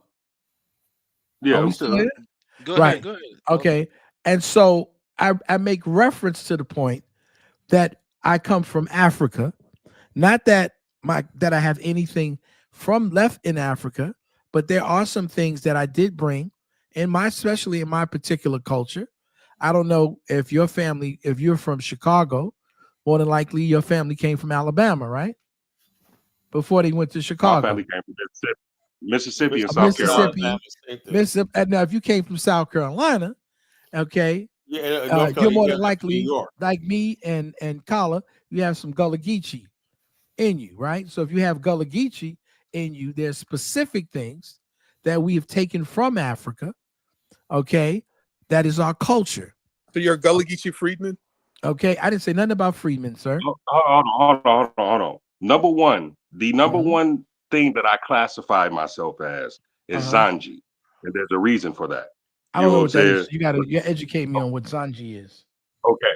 Now, the first mass, you know what I'm saying, African slave rebellion was the Zanj rebellion, when the slave Shia Muslims rebelled against the Abbasid Caliphate. Now, me being a Shia Muslim and also me being a Black I know what American, the Zanj is from Iraq. Yeah. Yeah, from all around those surrounding areas. You know what I mean? But I identify as a Zanji because number one, I'm a Black American. Number two, I'm a Shia Muslim. I lived in Iran for 2.5 years. But were your family all Muslims? My father. But you know the Zanj were slaves, right? Who rebelled so they killed almost all of them in Iraq. Islam is not indigenous to Africa. And then you can read that in Chancellor Williams' Destruction of Black Civilization. So I don't have no problem with you being a Muslim. That's okay. But if you want to say that you identify first as a Muslim, you have to do what? When you say this, right? When you say that Islam is not an African religion. I know. I said it's not indigenous to Africa. Okay. It wasn't until the great Mansa Musa made his Hajj to Africa. No, sir. Right? That it became widespread. I didn't say widespread.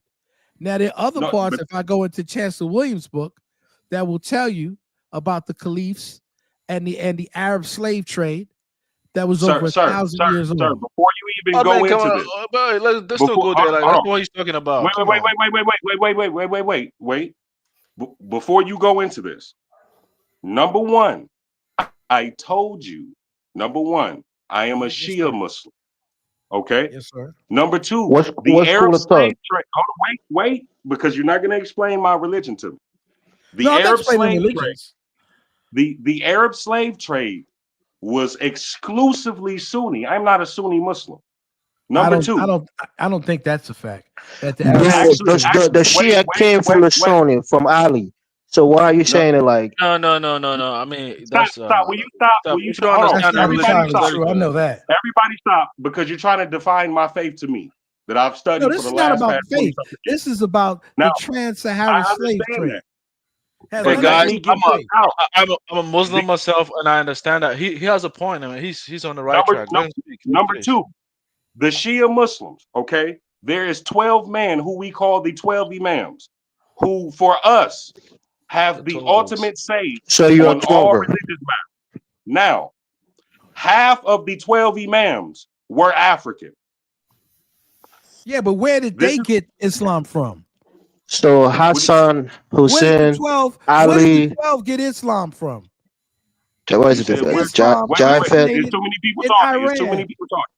Where did they get Islam from? They were converted into Islam. Most Black Americans convert in prison, by the way. Excuse me, nobody's asking you. Too cool, man. Right. Come on, bro. Shut up. You so low, bro. Who asked the question first? You said where did I said to you that if you're telling me about imams that were already African, and I still assert that Islam did not originate in Africa, or is it indigenous to Africa? And I'm saying to you, if these people were African, and I don't disagree with you, this is your religion, you know it more than I do, I will tell you and I will say that they were converted into Islam. What were they before they were Islamists? Wait, the Imams were always Muslim. That's number one. No. Black people weren't always Islam. I said the Imams. Imam, to be an imam is a reverend. You have to be an Islamic. That's like being a it is not. This imam is different. They hold a higher power for the Shia. Yeah, it's different for the Shia. They're like an authority on earth. It's a totally different concept. Black people became into Islam through slavery. No. Actually, wait. That's a fact. That is not a fact. Wait. The black people, Islam. These imam have a mystic understanding of the Quran, and they can interpret the Quran. Mystically. Do you know who the first African converts to Islam were? Who, Bilal? Bilal? No. To call the call of prayer? Who was it? No. I'm talking about en masse. What, the Ethiopians? Moors? Ethiopians, Abyssinians. The Moors? Yes, sir. Yeah, no. Yeah, the Ethiopians, the Abyssinians at the time. Prophet Muhammad sent a delegation to Abyssinia, to King Najashi. And King Najashi converted to Islam along with all of his people in his whole court. Yes, and it you wasn't said it. through it wasn't through slavery. But still, it was not through slavery. Okay, if it's not through slavery, they still did. What are you saying? Are you saying that Bilal and wasn't with Muhammad before they went to Abyssinia? Converted. He said it. They converted. Bilal gave Abu Bakr gave Bilal to Muhammad. Mary Lacoub was a black Egyptian slave. Elvis, he's talking about the large group of blacks that embraced the religion. That's where he's coming I don't care who's the large group. Yeah, but the first black people are those who were slaves in Arabia amongst the Muslims. They converted to Islam. No, he's not speaking about like one person. He's talking about if you look at the Byzantine Empire, the Ottoman Empire, and the religious wars that they had no choice. But first of all, you're very ignorant. Ottoman Empire, you are ignorant. I'm talking about throughout history. But those are all Sunni empires, though. Ottoman Empire is just a later generation. Come on, man. Comes from Mecca. Okay, is not indigenous. The guy is knowledgeable about his religion. Come on, let him speak. You're a liar, and you know you're a liar, Zongo. Wait. But Zongo, you're a Sunni, right? Do you agree that these guys were black? 6 of those imams were black. The descendants of Ali were black. If they were black, if the imams were black, the brother just said it himself. They converted. We gotta allow him to finish. Okay, now read it word for word. I'm sorry, Islam brother. What's your name again? I'm sorry, brother. Indigenous to the African continent. It was not, and no one can show me proof. I agree. Listen, I agree with that. Okay, but what you really mean to say is that the Islam, because in the Islamic belief that Islam as brought by Prophet Muhammad, that's the Islam that we talk about. But Islam, as far as the worship of one God, has been there since the dawn of time. Did you convert in prison? But you're talking what you're talking about. Tawheed, is that what you're talking about? No, what you're talking about is monotheism, right? Right. Yeah. That's Tawheed. If you want to go back, call Tawheed. That's what you call Tawheed. So if we're going to go back to monotheism, we got to talk about Amon Ra, right? He was the one, that was Bill trying to school us on Egyptologists tonight. Let's not derail this conversation into religion. Yeah, exactly. Right. No, but the thing is, I have no problem with people's faith, but people are not going to sit up here and act like my head is made out of straw and tell me that these Arab people were indigenous to Africa. The original Arabs themselves were black people. No, there wasn't. They called black people risen heads. No, they did not. No, they did yes, not. they did. No, they did wait, guys. Well. The Arab world changed from black to brown to white. I'm gonna show you. I'm gonna tell you exactly where that comes from. The raisin head thing. Let me make this statement first. Let me make this statement. I want to make this statement first, right? Yeah. See, the confusion is, Yeah, we're confused. You're not. No. I don't mean you. I don't mean the confusion about the term black. In the Western, this thing, right? Because most African Americans, a lot of them, you guys are. Just say what the term black is. You don't know most African Americans. I know what I'm saying. Stop trying to act like you know what's like Chantel said, a lot of you guys are very Chantel. mixed, Chantel, she's our all of a sudden. But she's the lyricist that's we're gonna now go by Chantel. No, I don't want to take this conversation. I just want to make a statement, right? Because some African, I don't mean it's all. Some African Americans, they're a little mixed, right? When they go to this ain't mixed. No, wait. When they go to these Arabic countries, right? Some Arabs sometimes think they are Egyptians too. And some black Americans confuse that to be, they are blacks. They must be black.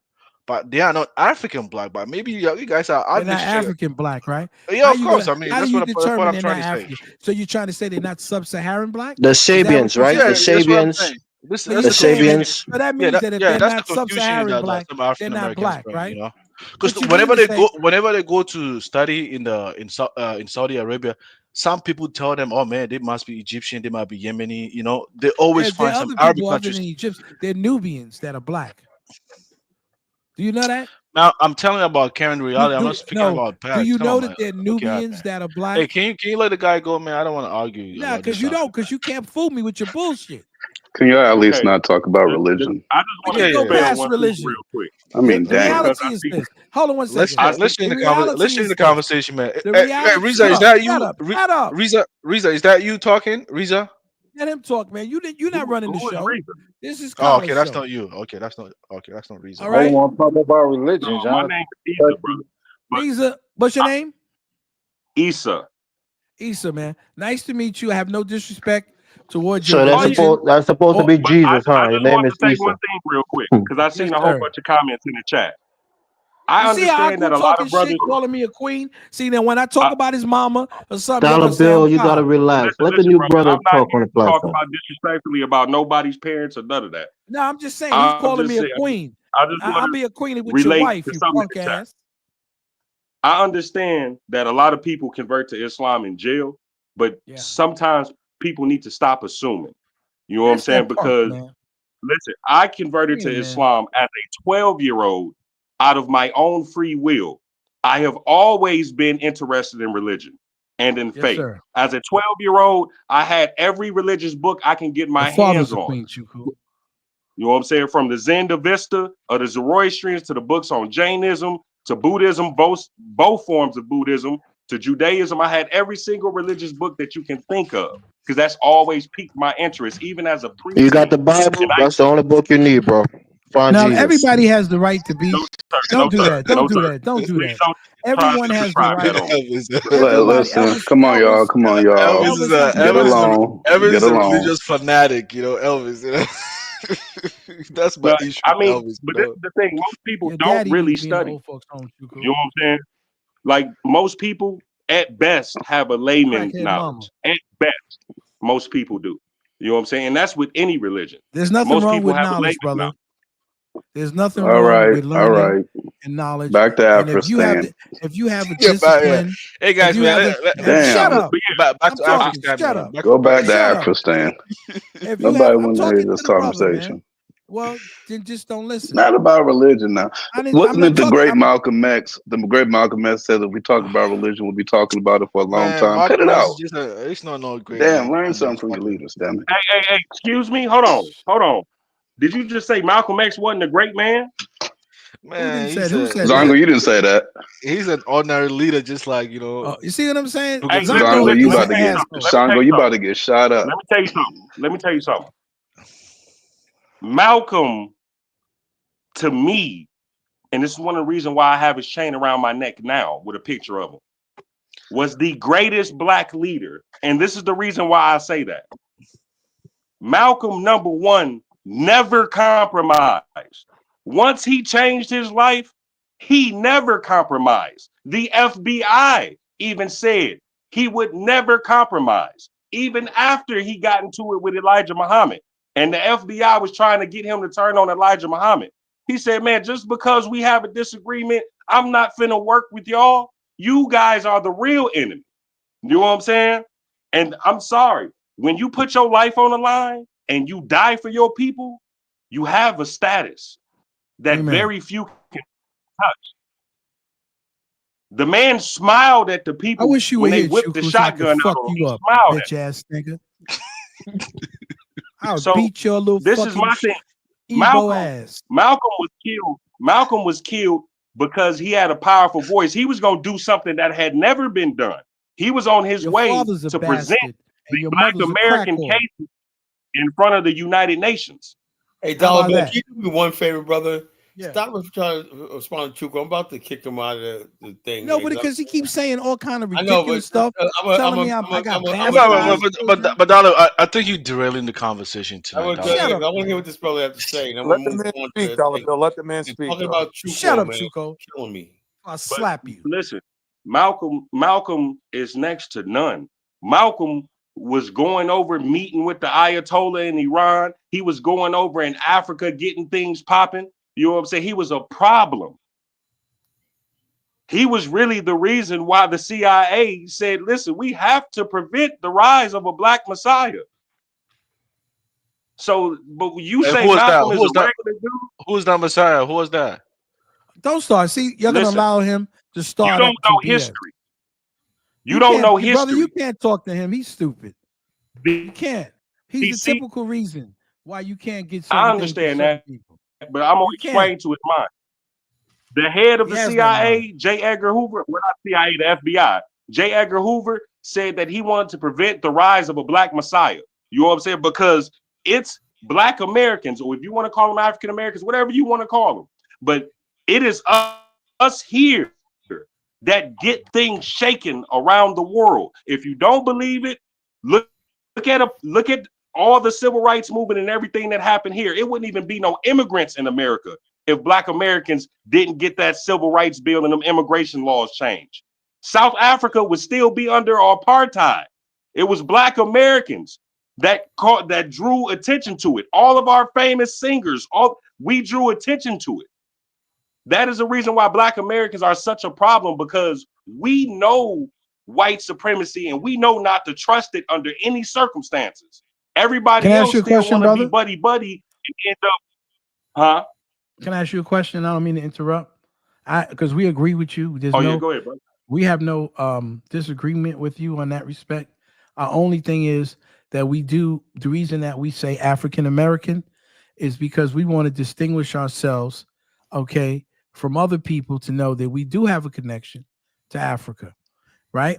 That's all. I understand that. And but so, Elon like Musk can also call himself African American. No, well, he ain't my people. talked about that. He's not African. Trying to steal our identity. He's trying to steal our identity. He said Elon says he was born in Africa. He says African. The bottom line, brother, African American is a descendant of the that black American.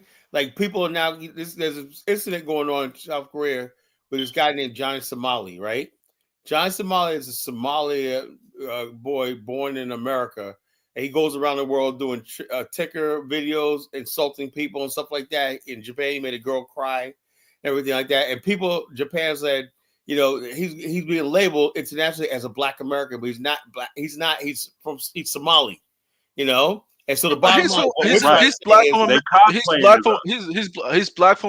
black American. No, he's not. Somali is a nationality from another country. This is what I'm talking about, right? When you make that distinction, African American, we're talking about a specific heritage. Man, he was born. Okay, so how can you say he's American? Well, he's a black American. He's a Somali. Zongo. You got all of those degrees. Don't make yourself sound stupid. He's not from these roots over here. Don't make your degrees sound stupid, Zongo. Now the thing is, we can't allow black Americans. You gotta understand that. We can't allow his black whole Americans. identity is about cosplaying. He's a we disruptor. Can't allow black he likes American. To come the African American platform. He want to be like African American daddy, and that's fine. Go ahead, Zongo. He's a personal friend. Black or not? It doesn't work that way, man. And what he does is he wants us to be. He wants to hide because and be a sucker for him. You know what? A lot of y'all would say when y'all get called a black American, y'all most of the time, especially back in the day, when you call a foreign immigrant, you know what I'm saying, African black, they be like, no, I'm not black. I'm Ethiopian. I'm not black. I'm Somali. Hey, but Issa, what do you think about the fact that technically now Kamala Harris is a so-called black American? No, she not. She ain't no black American. She is Irish and Indian. Yeah, but and that's why she lost the election. Because she not a black American. She cosplay as us. That's what a lot of them do. When they come over here, they cosplay as us. That basically gives them the right to cosplay because they say, yeah, I'm black. You know, Cardi B says she's black. No,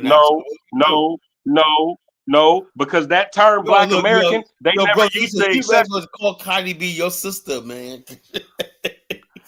So who's black and who's not black? You're not black. She's a black American. You're not. Didn't other brothers tell you you're not? The FBA brother, who's black and who's not black? Go ahead, explain. Don't answer. He's not. Everybody here that's a black American. Listen, Everybody here that's a Black American can trace their lineage back to the 1870 census. So That's Africans, something an immigrant Black, so-called Black can't do. are Africans Black? Are Caribbeans Black? Can't Go do. ahead. You know what I'm saying? Man, the elite, they're not Black Americans though. You guys are They're people not of African color, man. You Americans. guys are That's what people we of say. color. We are African American. No, you're not African American. They're not Black you Americans. are They can't trace their Zongai. lineage to the 1870 census. If You this know, the makes thing sense, is, they don't want us to have an identity. The reason that we don't just say black, we Africans, you know, and we become we're Americanized. staying African. We're African American. You know? Staying African. You're freaking. I'm You're gonna Zongo land. African for I agree with Africans. you. Right? You are You're African American. Zongo land, idiot. Yes, I am No, I don't African agree with American. him. Yeah, he African African for American, you know? Africans, right? And You I know can what they'll use say? Black American too, because I'm Black too at the No, same you time. can't You know? use it, and we'll ask for your No, card. sir. You ain't And part we of my will group. we No, will ask sir. for your lineage. No, sir. And if you can't supply, you go on that bus. Zongo, you're a Hausa American. He's a There you house have it. nigga. He's a No, house but nigga. no. That's what he I is. can be Hausa American, Ghanaian American, Yeah, you Zongo's can be a not a house Hausa. nigga. You could be a house But nigga. you cannot trace your He lineage is, Jonathan. back to the He's Hausa from 1870 Ghana. census. He is Hausa. So you Hausa are from not Ghana. part of this lineage at all. Nah, he's not a Hausa. He's cosplaying a Hausa. But go ahead, You know what I'm make saying? Africa great again. We're gonna make African I'm Americans African great American again. at the same time, continental. We're gonna make you know? African Americans great again. you're Gullah We're not Geechee. gonna go. We're not gonna be up under their Hey, stuff. Mystic, I support Y'all, you. y'all know. Make Sometimes Africans have African. identity crises. Yeah, Chuku got one. No, Chuku and his people got one. I'm Igbo. And this is one of the reasons why And Igbo and the in the man. city, in Chicago, People says growing that's up, something to be proud like of. when the Africans used to try to join certain street organizations, generally they were never allowed to because you're not us. What kind of street? You mean gangs? Is that what you're saying? Oh, Niggas, see what I'm stop, saying? man. Like, come on.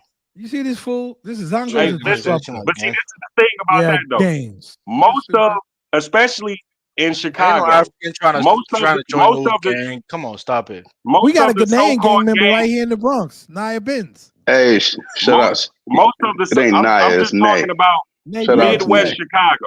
You know what I'm saying? Most of the And then there's so-called another gangs one. in Chicago were organizations to protect the people at first until the government infiltrated. Ghanaians are gang members here in New York, and he knows it, so he needs to shut up with that So lie. you're a Black American gang member? Is that what I'm understanding? Go ahead. See what this guy is, man? You're nicer than me, Carla.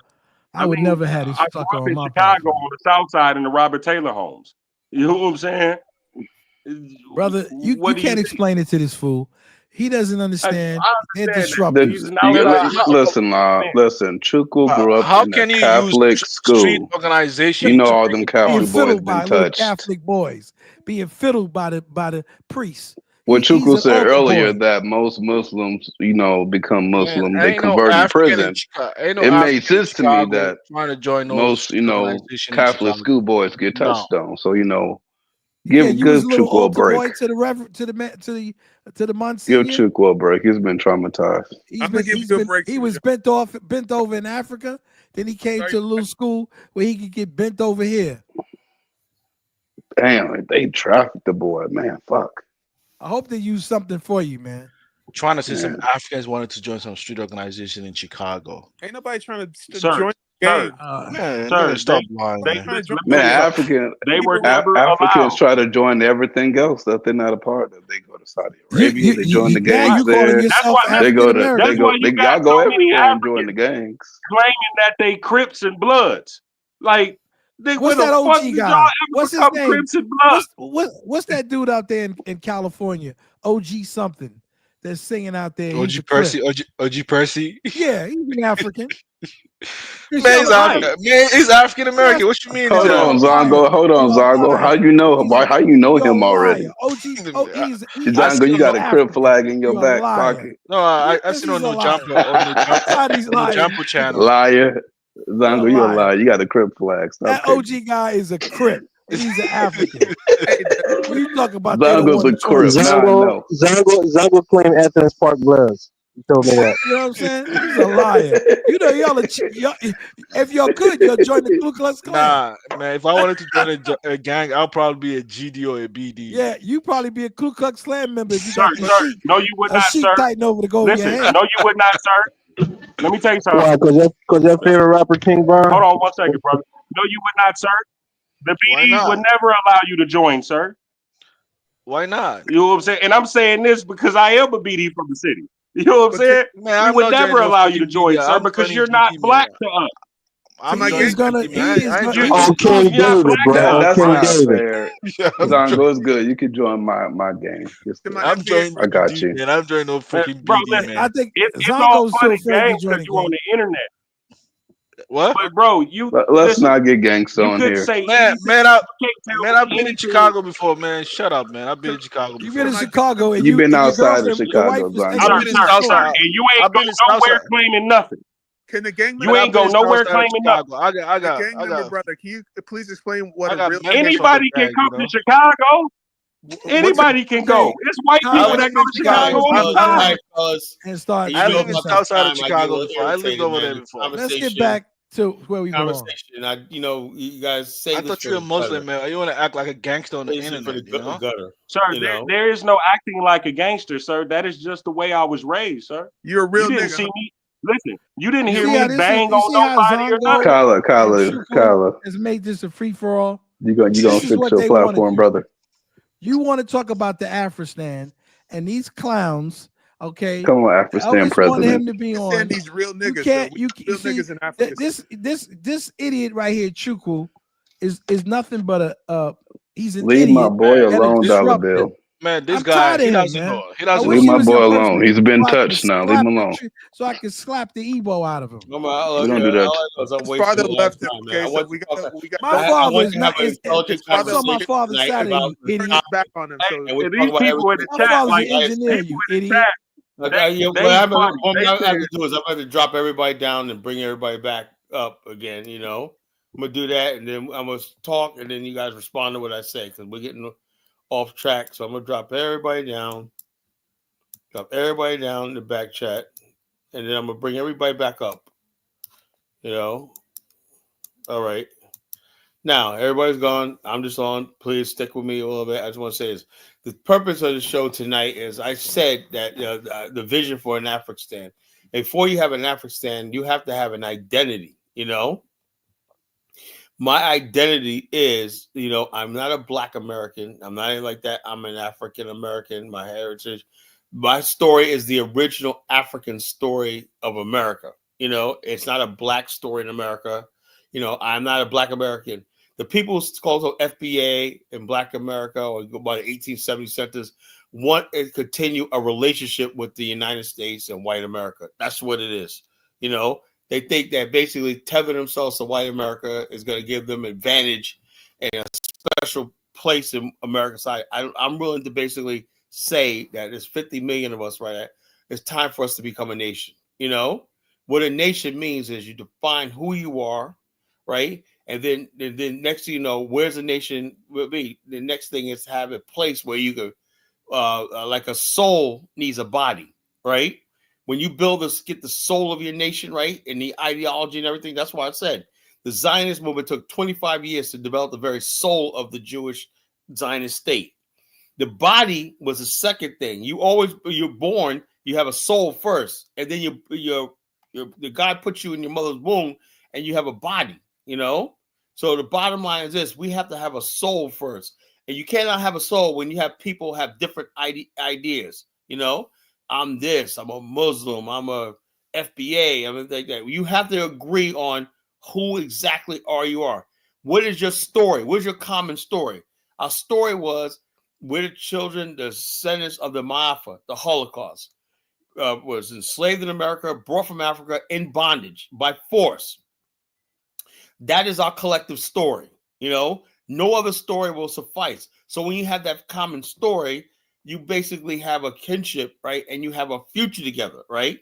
Well, that future is, like I said, if an Afrikstan is not what you want to do, then I would suggest Black people just basically say, hey, look, America, I want to be American and blah, blah, blah, and forget about Africa, forget about this stuff, and just become a full-fledged American. That's one option. The other option is let's look to build, unify, because we have a soul and we're now a people. We have a future together with among ourselves. That's what I say. And who's part of the future? Like I said, the people who basically have the same lineage as us. That's what I say. As far as when people ask me these questions about what do you think about Afrikstan, and somebody goes, Colin said, Colin, will Africans be allowed? Sure, they'll be allowed there. Will they be able to hold public office? Absolutely not. Will they be in the military? No. The very soul of the nation is back. It has to be done by us. The laws, everything.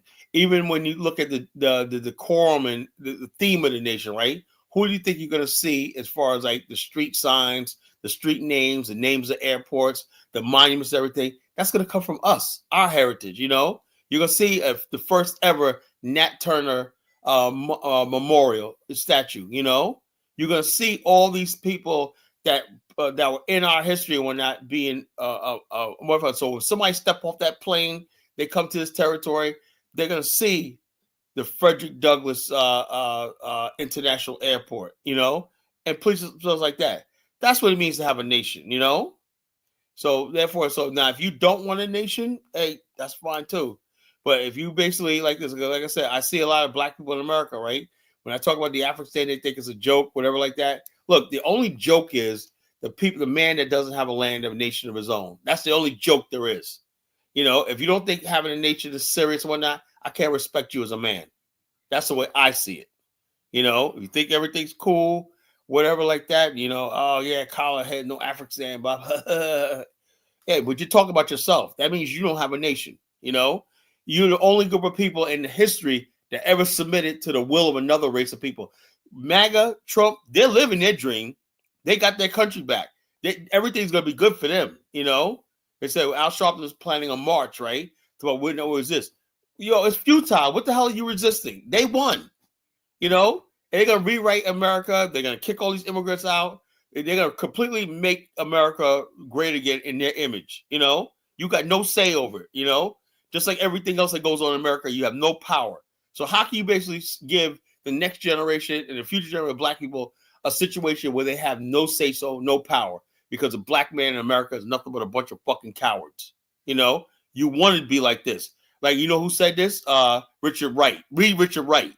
You want to talk about heroes. He said he hated white people and he hated black people even more because the white man gave us a little bit of comfort and we settle for whatever little crumbs he has from his table.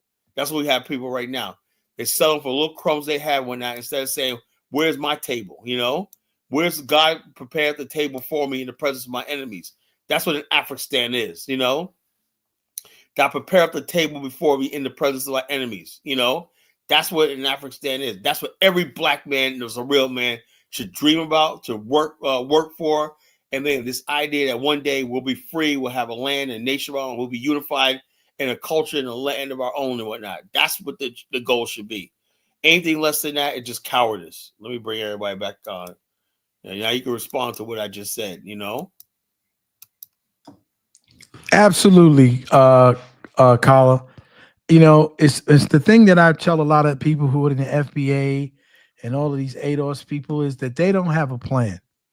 You see, their plan is to ask for reparations, okay, because they feel that we deserve it. We definitely deserve, okay, absolutely. But people never give you what you deserve. They only give you what you're willing. I'm talking.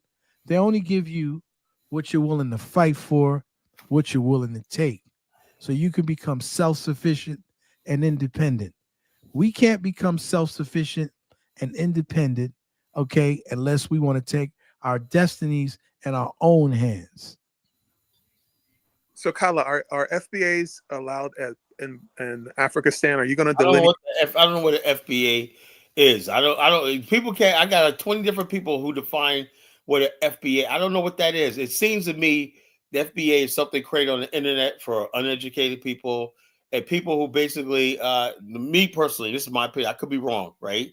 It seems like they're people that want to basically distinguish themselves from immigrants to preserve some sort of relationship with white people and white America. I'm a foundational Black American. That basically says that's just dude in the It chat. just That's means African thinking like American that. color. No, I You know what I'm know. saying? I just think basically when people say they have Look, nothing, like the bro saying, I have nothing to do with Africa and everything like that. That means if you don't have like nothing to do no, with Africa, that means you want to be close to white people. You no, know, like that's I acknowledge in the ancients, you know what I'm saying, that originally where we it come wasn't. from. It was over Now 400 years ago. My ancestors came in my the 1600s. You know, so my in other words, but are you my saying thing that your is, ancestors didn't come from the transatlantic slave trade? who said that? Oh yeah, you said ancient. That wasn't ancient time. That was almost modern times. I'm just saying anciently, you know what I'm saying, before that is the case. But what I'm saying is that we had an ethnogenesis and we are our own people now with our own culture.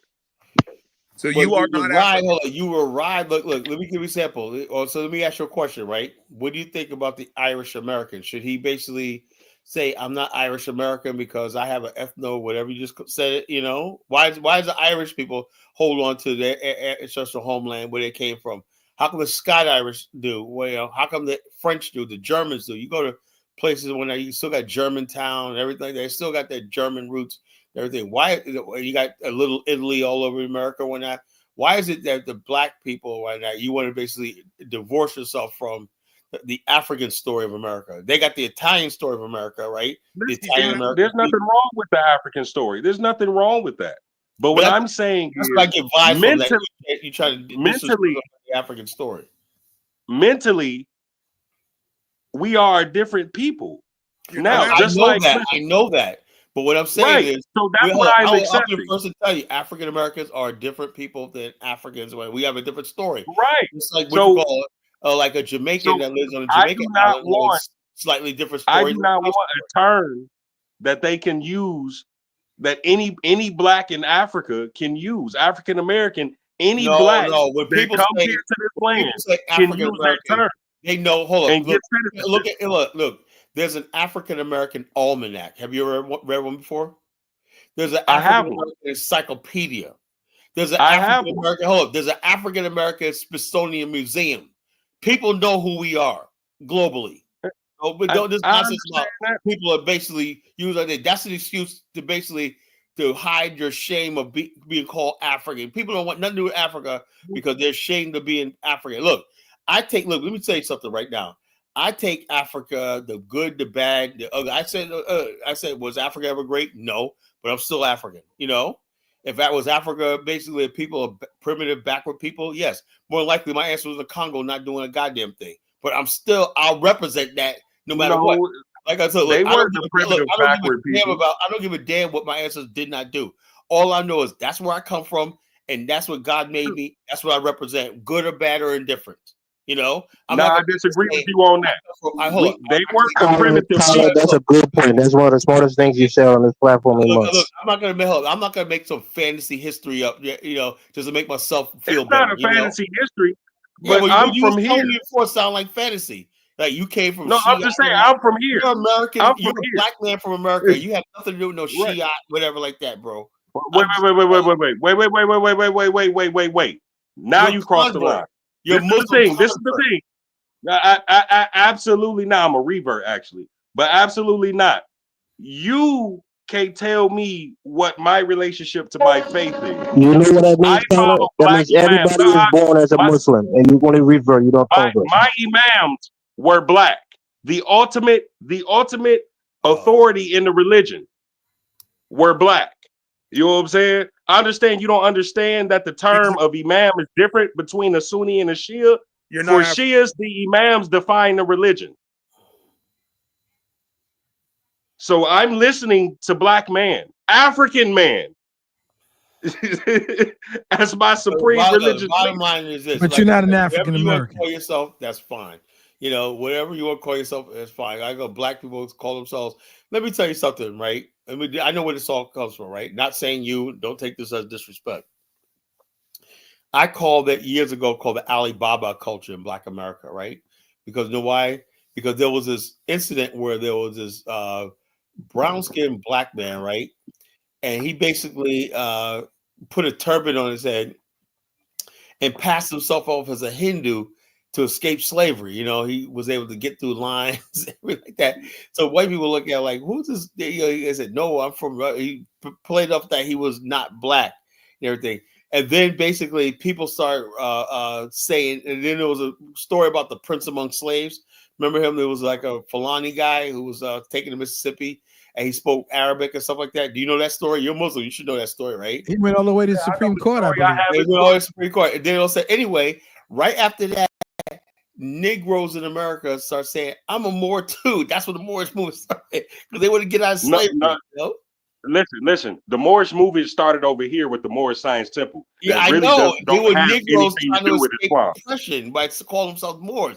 They thought they could get a one-up on white people by saying, I'm not a Negro, I'm a Moor. You know, that's what it all comes down to, man. Yeah, but I'm not part of the Moorish Science Temple. I'm a Shia Muslim. Number two, I'm not even going to lie to you.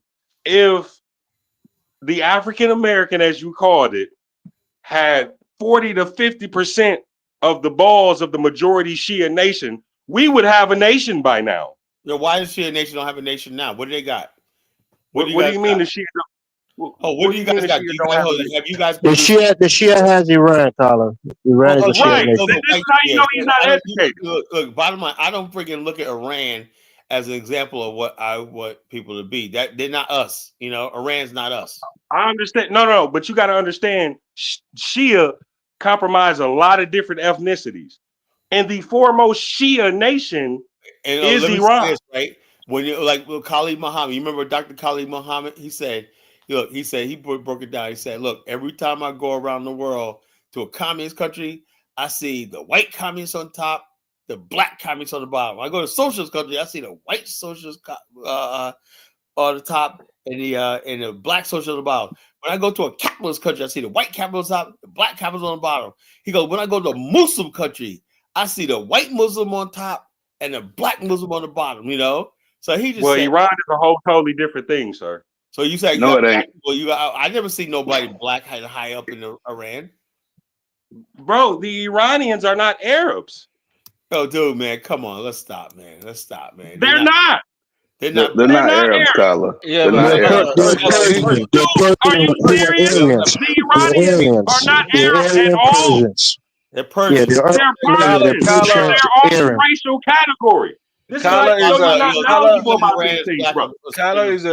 is a victim of Western propaganda. They are not Arabs.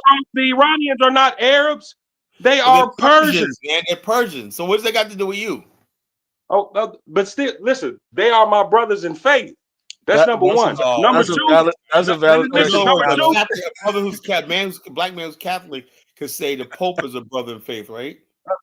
Okay, but I lived in Iraq. Don't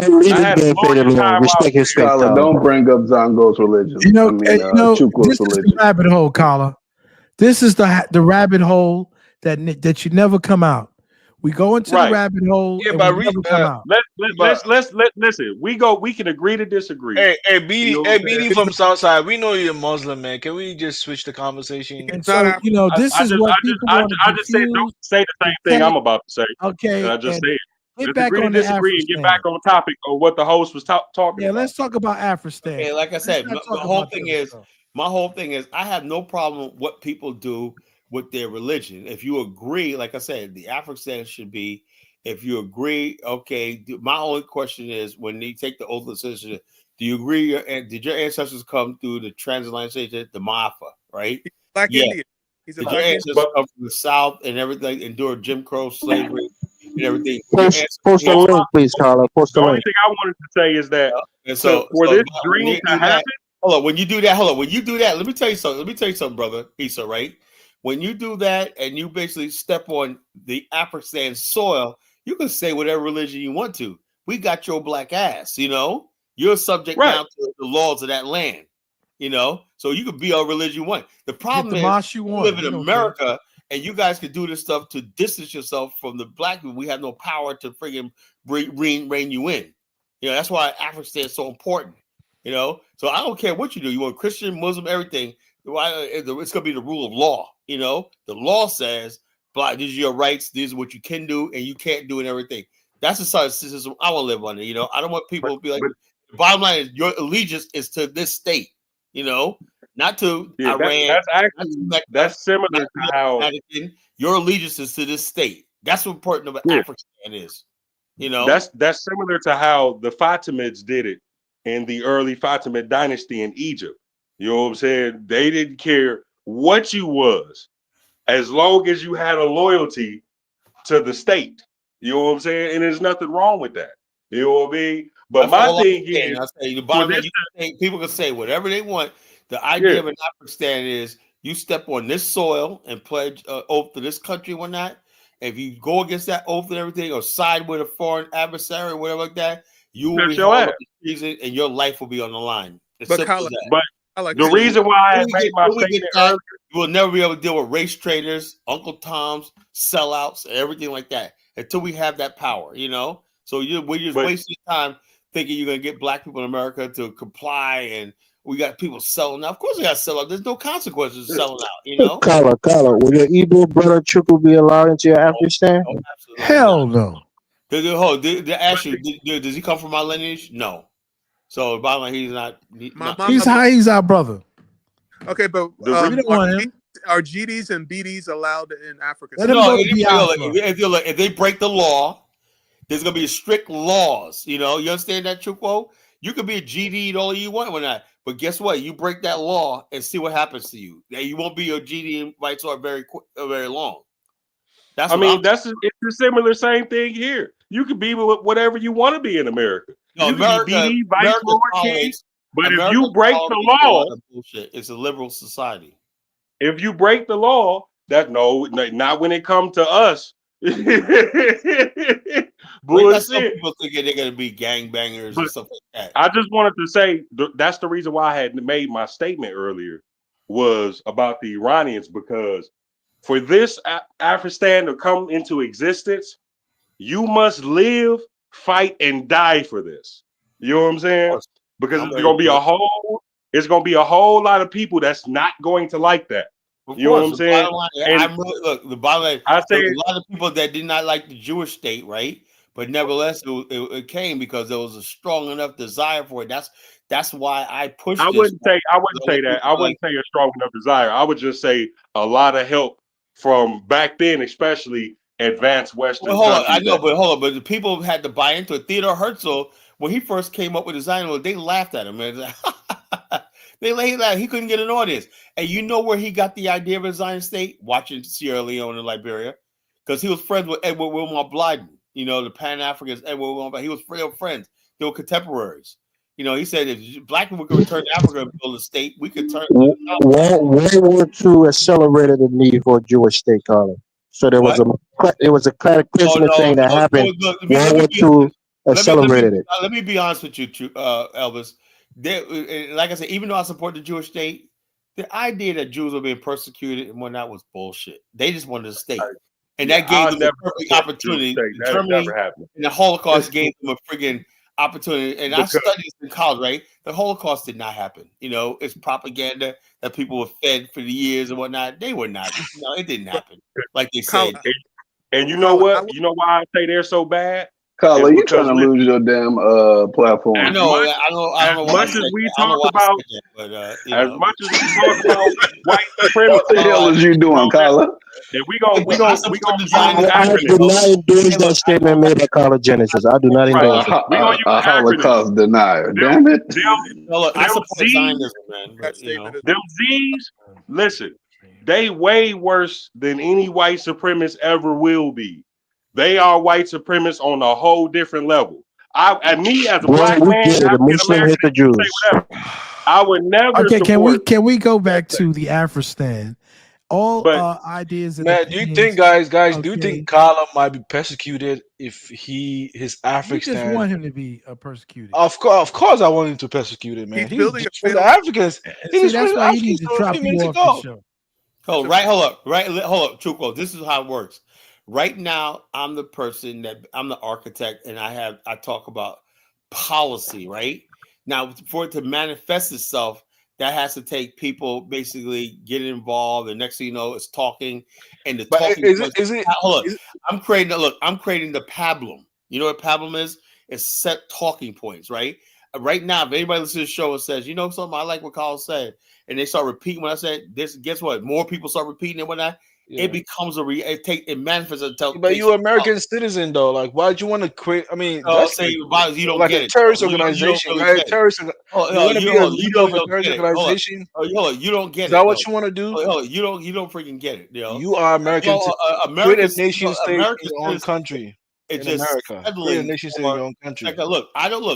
Bottom line is, nothing I said. Just stay No in people America. except for Africans like yourself, right, want to live under subjugation by another race of people. Why don't you create? What's your Afrikstan over here in America? Why would we want to build it in America? You can do it you can do it from the Galagichi area. No, you can't. You can't do it. You got to have a free territory. Why not? Let's You say can the bottom push line. the American You're government. gonna sit there troll me, or I'm gonna kick you off. Say stupid shit. You know. That's all he does. Zongo being an asshole tonight. Zongo being an A1 asshole. He should ask the question of why Him y'all and got Chuku all the are resources trolls. and you the majority in your land, yet you getting punked in your land. The thing about us is we only 13% of the population. Guys, guys. I want to be serious. Zongo does not give a fuck about Ghana. Yeah, I want to be That's why serious, he's here. guys. Yeah, Not guys, enough white women in guys, Ghana. I want to be serious. I want to be. Do you think He's it's here for right white for women. someone who is American citizen to go to Africa I don't to give stay a in flying fuck Afrikstan? about that. I'll use the American citizen when I have to my advantage and whatnot. Man, is the continent punching back for you guys, man? Like, why aren't you in America, man? Hold on, Zongo. We're not like you Africans, right? You guys are living in somebody's country and whatnot. You have no allegiance to the country and everything. So long as you're eating and whatnot, and benefiting. We're not like that. We believe in shit. But why can't you do it in America, though, Kana? Like, is it hard for? Are you afraid of the white man?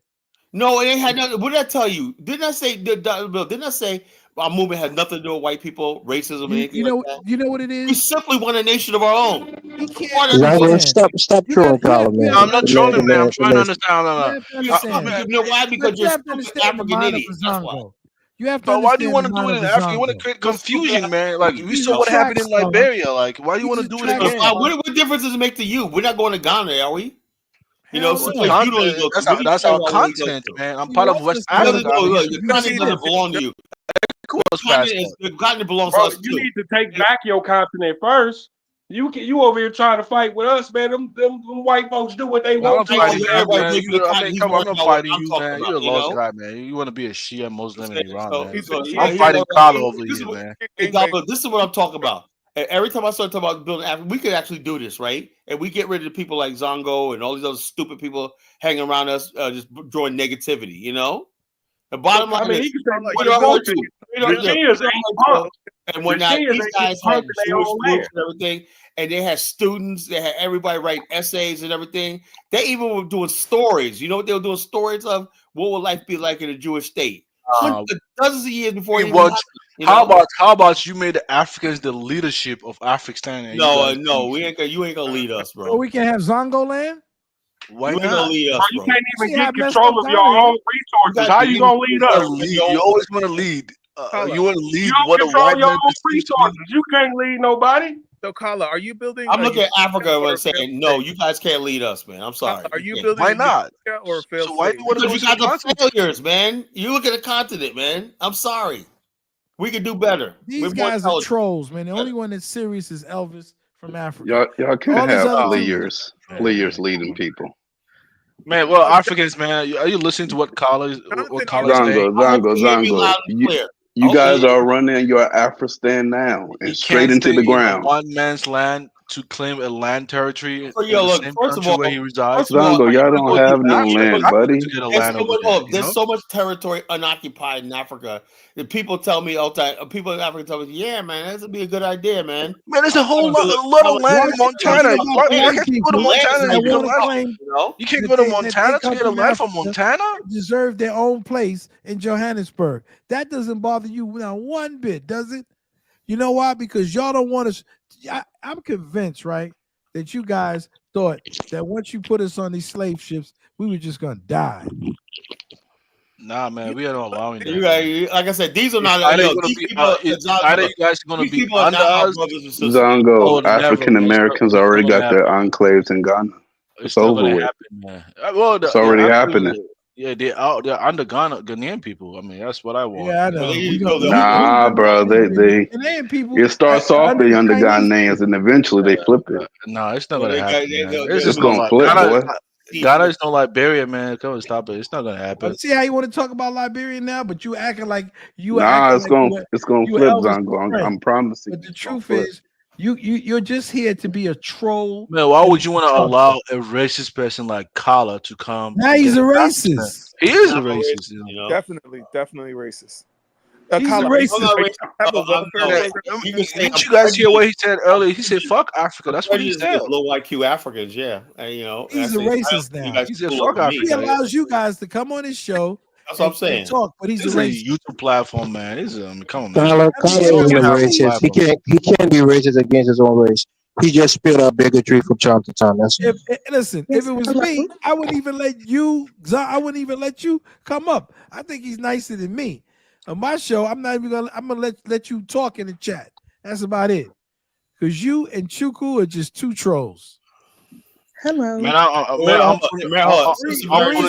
I'm being honest with you guys. Marie, would you Oh, let the Mari sister Shai talk? wants to talk, Zongo. You know, Mari Shai, what's going on, sister? How's that igloo coming? Huh? Hello. How's your igloo coming? You know, Well, no, I got a message you. no, it's actually not that cold in Ohio right now. No, It's the igloo, like, the one you're building in Africa. oh my gosh. I'm not. No, I'm She's not building build- an igloo stand. Yeah, No. she's building a little mud igloo. No, I'm not building anything yet. I brought some land, but I'm not building anything yet. I'm not doing anything yet. You already brought land? Yeah, I brought land in Sierra Leone. Yes. Oh, when you became a citizen, you went out and brought land? Yeah, I brought land in Sierra Leone. I have some land in Freetown. But I was gonna say, I think Afrikstan, I think they both should be in Liberia and Sierra Leone because I'm gonna say this. Liberia, like in Sierra Leone, like the Freetown area, and I don't know what city where I just think in Freetown there's like fusions of cultures there. So I think it should be there because you have African Americans, you have maroon Jamaicans, and then you have Nigerians in Sierra Leone. And it was just a fusions of cultures there, and I think it would be better done there because. Well, let me ask you a question. Marisha, do you understand the ideology of Afrikstan is all about? Right? He wants sovereignty, independence. Check this out. No, it's not sovereignty, it's autonomy. I don't even care about sovereignty, to tell you the truth. The bottom line, check this out. Freetown. Well, you right? got a civil land in Ghana, man. You don't need anything that goes, man. Go take our civil land. Freetown basically was basically very, very advanced in 1960s. You see pictures. I want you guys to look up pictures. Exactly. Annam. Tell them Annam. They got to go to the south to take a land over there in the south. Look, Zongo, I'm talking. Anyway, Freetown was basically really nice in the 60s, right? And because it was controlled by the Creoles people, you know, people still like the American Liberians, whatever like that. And they had, and also westernized black people from the UK. They were very, very advanced and whatnot. What happened was, and also those people in Freetown was thinking about having a situation where they have their own governing stuff in the Sierra Leone Union, right?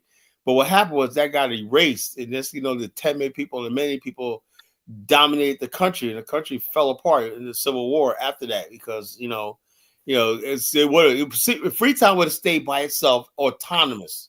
You know, like I said, you don't have to be sovereign, but autonomous, right? Which means that people can't just flood your territory because they got the numbers and they basically start electing themselves to rule over you and whatnot. You know, that's what I'm against. You know, we have to have a voice. We have to have some sort of representation. Carla, you're an ethnic supremacist. Okay. No, I'm an ethnic autonomous. You know, like which regard, I don't believe that any group of people. I'm telling you right now, I don't believe any group of people should like in Nigeria, right? You know how many groups of people in Nigeria have no voice because they don't have numbers? They have no voice. I don't think that's right. You know, Nigeria got 3 groups of people that dominate everything. But yeah, you got a lot of people in Nigeria, right, who have no chance of advancement because the die is cast. That's the dangers of Africa and tribalism. It's not a pluralistic. So every ethnic group should have their own country? No, it should have a system where everyone has a voice. You know, like in America, The reason why we have the Electoral College is to make sure big states like California and New York with a huge population, California and New York or Texas could decide every election in America because of the population. That's why we have an Electoral College. That's why we have 2 senators for every state to make sure that balance of power is there. In Africa, there's no way of balancing power out where everybody has a point. So there's going to be conflict. And Africa's formed government in conflict. That's why they always have a civil war and conflict. They form governments in conflict because the whole idea of Africa is always to rule over somebody. He doesn't want to be fair. He doesn't want to do anything. He just want to rule over people. That's the truth. Yeah, but Kala, the reason why I said that Sierra Leone, Liberia, because I don't know, I feel like Freetown it's not just majority of Timneys and Mendes. It's like a mixture of people. It's like a mixture of different groups. But how does a smaller group gain any power? So they just basically sacrifice their whole. With power, like we had Amaro on Bamani show. I'm waiting for him to come on this show, man. He's funny as hell. Amaro basically like us 10 people when that he's a dumbass, right? But because the 10 got numbers, he knows he got he probably in Sierra Leone now. That's why he's not on. Because he always trolling me and everything. So I'm surprised not because he's probably back in Sierra Leone now. The bottom line is this: he got advantage because he's part of a large group. I don't think that is friggin' possible, where you're dominated by certain people just because they got numbers and everything like that, they could dominate, Just think about that. Let's just pop out babies so we can have numbers and whatnot and take power, I don't think that's hey, the bottom line is that's not pluralism, that's tribalism. I don't believe in tribalism, I believe in pluralism, right? It means basically you could basically have different points of view and people are voting on ideas, not your tribe, not your background, Right now, somebody told me, I think it was probably Elvis, somebody from Liberia, I don't know who it was, told me, oh, it was somebody on Dynasty Show, that wasn't Elvis, excuse me. It was some other clown on Dynasty Show, right? He said, but you got to see, caller, background is so important. What the hell has background got to do with how's a person? Like they rejected Alexander Cummings, that if Liberia would have elected Cummings last year, Liberia would be on this freaking way right now because that guy, man, was dynamic. I heard him speak, but they didn't want him. They wanted a soccer player or an old man, because of background, So how can you do anything? So in other words, basically, anybody with our background have no chance of ever having a voice or anything like that.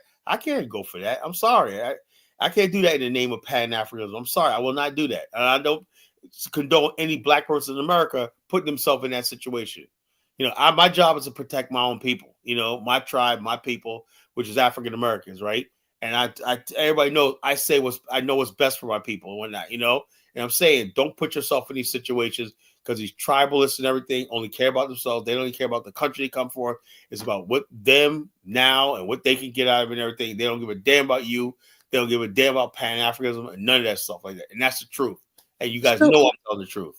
So Colin, so does that mean we will never have an Afrikstan then? No, because first of all, when I say Afrikstan, right, people don't understand something. An Afrikstan could be a municipality. It could be a town. It's to me, the way I see Afrikstan, it's going to be a collection of different territories and everything throughout the continent. It could be one in the Congo.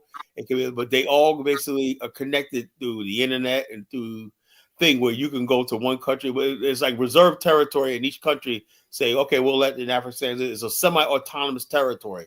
It don't have to be independent. It can be semi-autonomous. And so that will work out good. That means each one will have their own central bank, and a way of basically black people in America transferring money from their pension funds and everything to securities in that country with their own stock exchange and everything.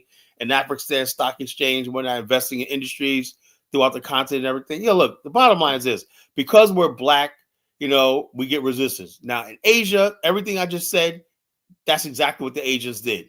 They use America when that, but the African mind doesn't think like that. Kala, can I show a little video? Yeah, go ahead. Try to break up. It's in the back chat. All right. See if they like this. This is a little AI generated. See if they like this video. From Kofi. Nah, I did it. I'm not Kofi. You did? You gotta do AI. You gotta teach me, man. I don't know. It's How He's to learning Bill. from Kofi. I don't even know what AI is.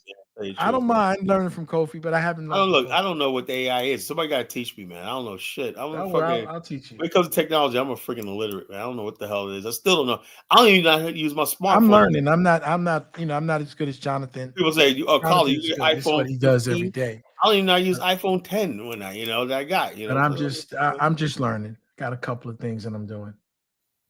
I'm surprised I know how to operate this platform, man. Like shit. Okay, put it on. Let me. Where's the prize to, Colin?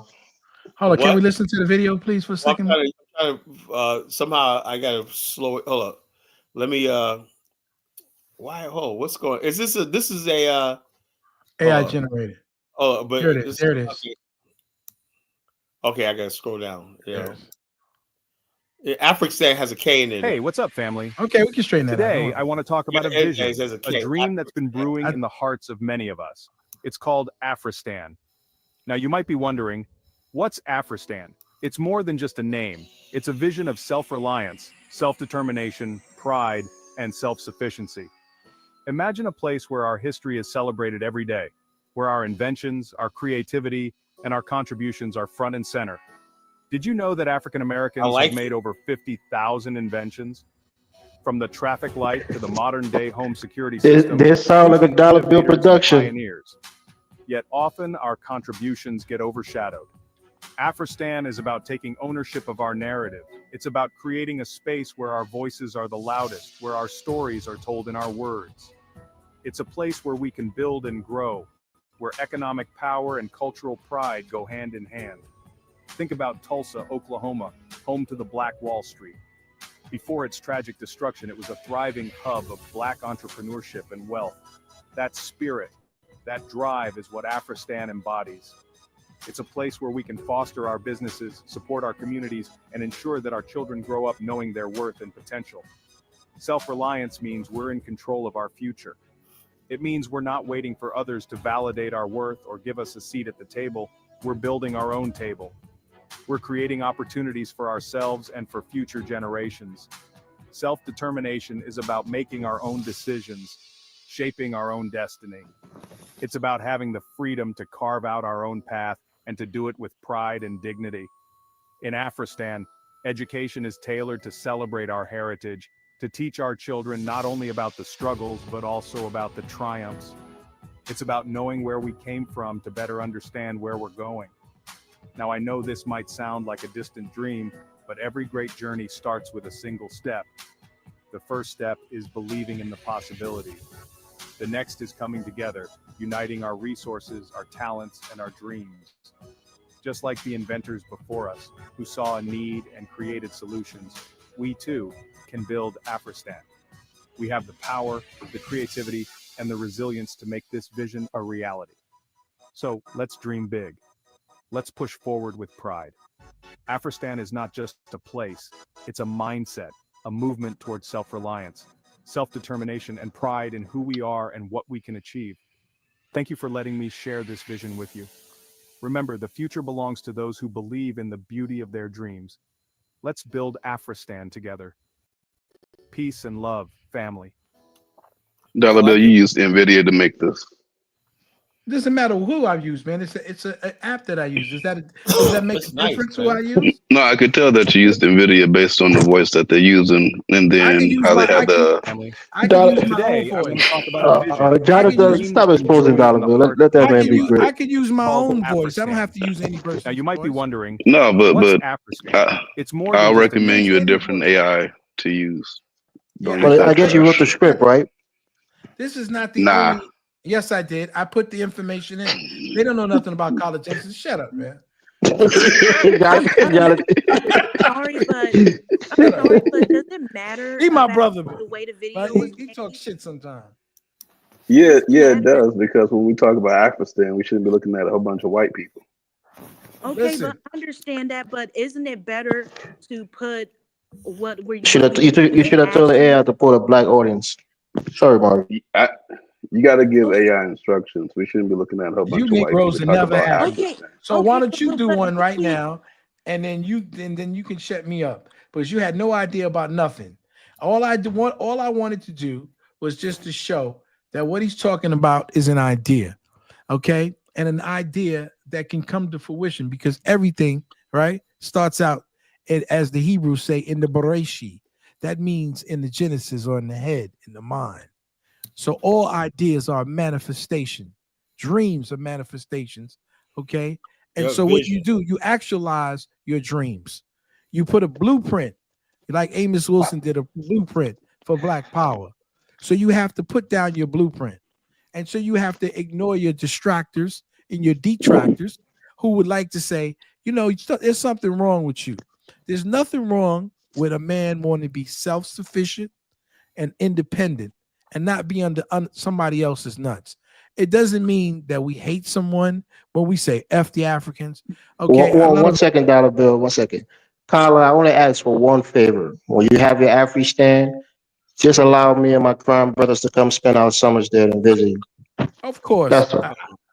Elvis, you can come and have a fish fry. Elvis, you would definitely be able to have your people there. We even have some, you know, not against your people. some human. I don't like beings from Chuku. We Nigeria, won't so allow you can eat it. Chuko in. You know, Shut up, but Doug. everybody else, everybody else but Chuku is invited. But no, Dollar Bill, I wasn't getting at your video. But No, I don't you know, mind you giving me. if I made a video about like the Nation of Islam, then I just show did it in people, 5 and minutes. it was hella white people in it. They'd be like, "Nick, what's wrong with you?" Excuse me. Listen, I just did something in 5 minutes. It's not that. It's the essence of what I'm trying to do. It's not just that. Now, you want to give me different stock where I can use different Black people. I have no problem with that, right? But the essence of what he was saying and what he's been trying to say is Check what this I out. tried to I got a treat for you guys. This is from my brother David Hitt. That's my partner in the Afrikstan, founding of the Afrikstan. He made this video 14 years ago. Right? Let me see. Let me play it. Give me 1 second. 14 years ago. Awesome. We had he was the one who basically came up with the idea. He's the first one who brought it to that. Said I had the idea of an Afrikstan, but he was the first one that did a whole YouTube series on such an Afrikstan. Has one of his videos right here. I love this right here. Let's see. Hold up. He's called International African American Office. He lives overseas in Singapore. He's the one who told me about Lee Kuan Yew.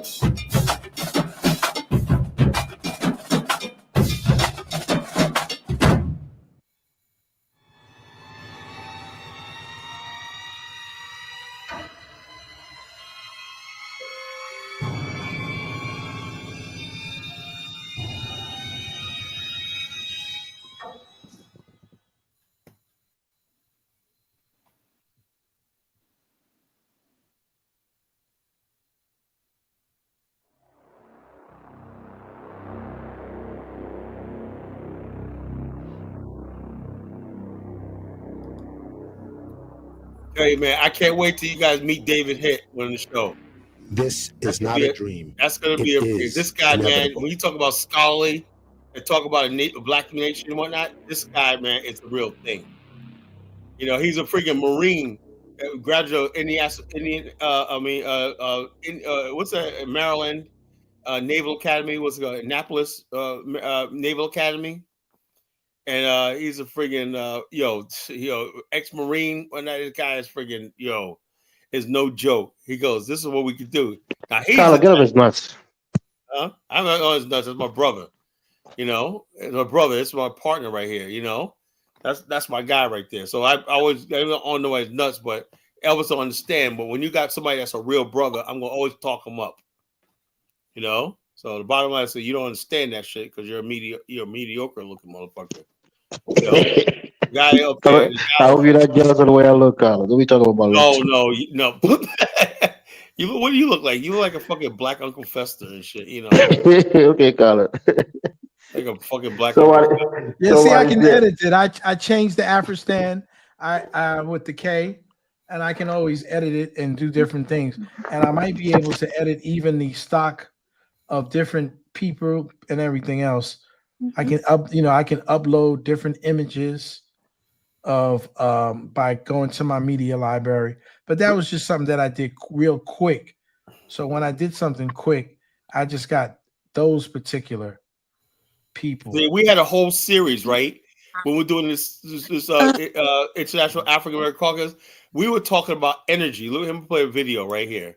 We were talking about energy. We had debates on what the best type of energy. Nuclear, geothermal. These are the type of questions. We have really intelligent brothers talking about this. How can we do this types of government, everything. Now, some people in the past David have Hitt made and these comments guys, man, about, freaking for off the instance, chain. that an incandescent light, a CFL light bulb emits. But with later generations of CFLs, you can find many different types of hues of color in which can mimic what an incandescent light bulb looks like, since a lot of us are used to more of that yellowish type of warm light. So there are warmer CFLs out there.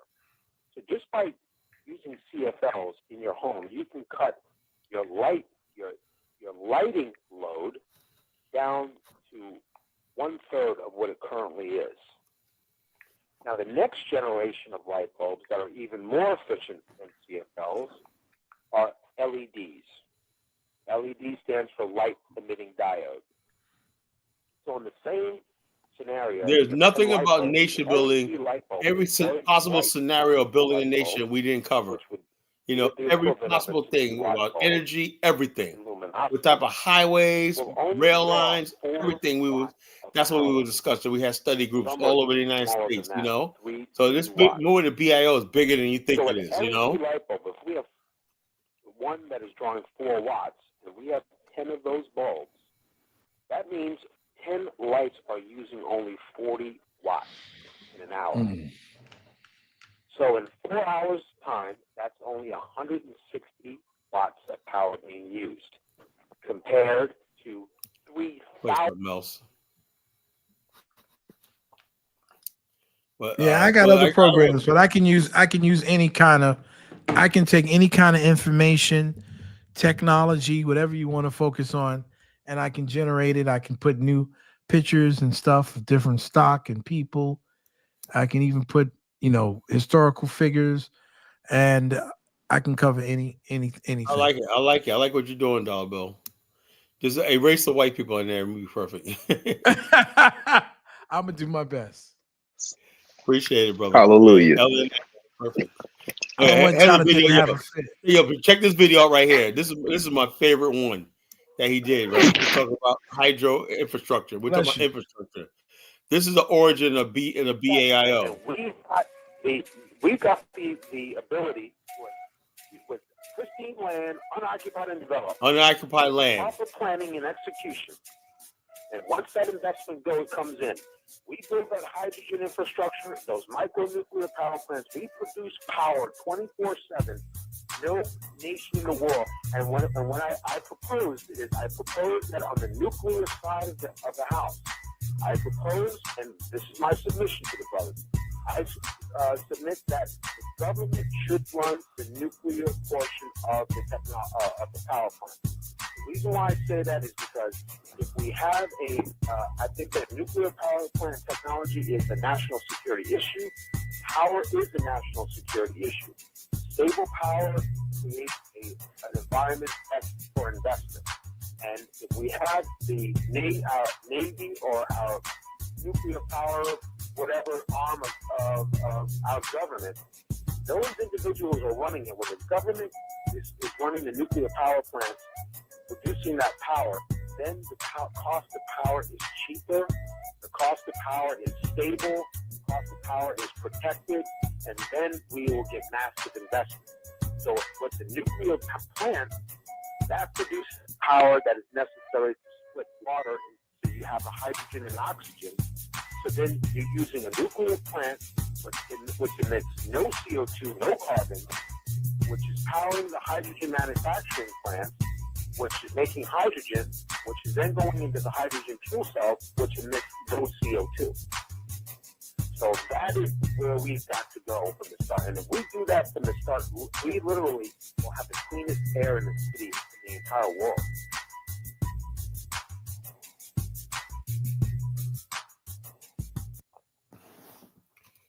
All right. Very good stuff, man. Like I said, we were like, people think, well, we just some guys were like, yo, We are freaking the BL and whatnot, and the team we have. Well, we're ready. We're ready. We have to just incubate this where we have a large a movement among people like this. We got to get these Black American dudes stop being so fucking scary ass and stop letting Africans punk them all the time with that Pan-African bullshit, and say, look, this is what we said. We only went to Pan-African because we know end game we wanted our own land one day, so the bottom line, that's where David hit, man, once made me see the light. This guy basically, like, he was there in Singapore when Singapore went from third world to first world, he was basically like telling me everything about nation building and stuff like that. He says, yeah, he goes, I wouldn't be doing it if I didn't think we were capable of doing that. And he says, time. He goes, and he was absolutely right. He says, look, man, the talent we have and everything like that, we could build our own civilization, but it has to be done on African soil, and he just basically, what he thinks, this is where we disagree, right? He believes we should just take it by force. And I was like, nah, I can't say that. But he's a Marine. He's crazy, man. He's like, we're going to take that shit by force, Can I say something to Mystic Time? Yeah. When she says very sophisticated presentation. All right, sis, why don't you come in and kind of like come back up, and I don't want to say anything. Why don't you, yeah, she's up. Why don't you explain us something? Tell us, what you would contribute or what you feel, so we can understand how you feel, because I don't want to misinterpret what you said. Very sophisticated presentation. She didn't like the video? I don't know. I'm asking her. She's here. Mystic? Hello? She got angry. What gets me is like people. She's not here, and I think sophisticated is a compliment. Like African gotta say, "Oh, college should do this." Look, if we want to take the fucking land, we go ahead and just take it, And not a damn thing you gonna do about it but boo-hoo and cry. It's about what you like. Like, you got some authority to tell us no. Who's this? Like, these Africans, but they got Chinese over there knocking them upside the head and whatnot. Taking it. That little Chinaman knocking them upside the head. Whites, everybody. You want to talk about what you're not going to tolerate from us? Get the hell out of here, lady. Who's that? African goddess. African goddess. Right? Whatever. He should buy an island off of Africa, like the rich. No, we're gonna be able to do that, like I said, in the presence of our enemies. We're gonna do it right there in the heart of the Congo, Angola area. We're gonna build it right there.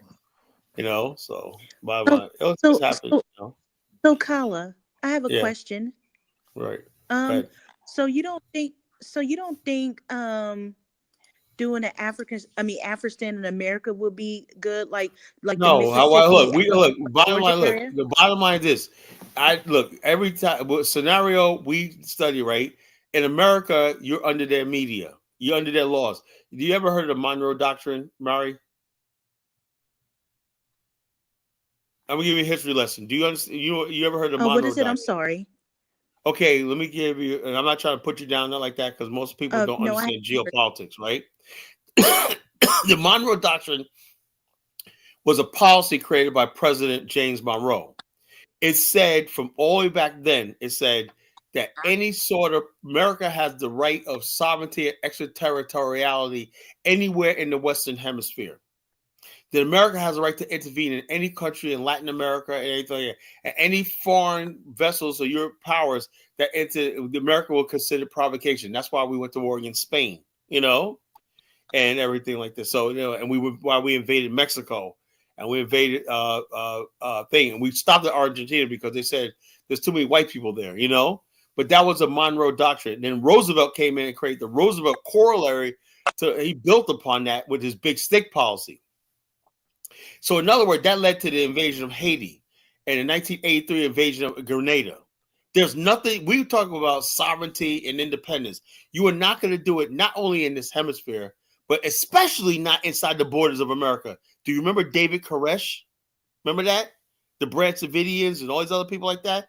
No, it's not going to happen inside of the United States, And like I said, I'm tired of people playing games with this. So when we talk about anything like that, it has to be done on the ancestral homeland of our ancestors. When that place is unoccupied, because you got dumbasses like Mike Olawale that can't build shit. So you got to show them how to build shit, Plus, what happened over there in South Africa, if the South Africans don't understand, is an act of treason and an act of war. You cannot do that. You cannot do what the white folks over there want to do. They're letting them know that they've declared war on South Africa. They want to succeed, okay, from South Africa. But Africans are so weak, they'll let them succeed because they're so scary ass, you know. So they would kill Nigerians for putting up a shop. They burn Zimbabweans alive and whatnot, you know, and Mozambicans, but white people, no, you can't do that, you know. So to African guys and all the rest of you, you know, fuck you. Fuck Africa. How about that? We'll do what the hell we want to do. You know, when you guys want respect, you start acting respectful. You're not gonna get my respect. You, Carla. Carla, fuck you too. Yeah. So fuck me too. Yeah, fuck you too. You know. So if you want to be in that equation, Zongo. That felt good, Zongo. Felt good. You know, I'm just telling you, man. You guys with your stupid backwardness and everything like that, you're not getting no place. I'm trying to help you out here. You know, you guys want to sit in America. Zongo wants to sit in America and not do nothing for his homeland. You know. And it's about, oh yeah, we should let us rule over you. Get the fuck out of here. You rule over me. Get the fuck out of here. You know, are you freaking crazy? That's my New York coming out. Get the fuck out of here. Yesterday he wanted to put voodoo on you. Now he wants you to be ruled by him. Get the fuck out of here, ruling over me. Are you crazy? You know, no, that's not gonna happen. You know, not in a million years. You know, now we'll make a pace with the white man and Donald Trump and say, hey, look, make America great again. I'm proud to be an American. At least I know I'm free. I'll be singing Lee Greenwood and whatnot, you know. And shit, before I let you fucking motherfuckers rule over my people, man. Not just me, my people. You know, my people deserve the best. You know, I'm very protective of my people, my lineage, my bloodline, you know. And I don't like seeing them in situations where they got to basically be out there with the likes of Mike Olawale around. You know, I can't have that. You know, can't have that. All right, Prince, what's going on here? What's on your mind?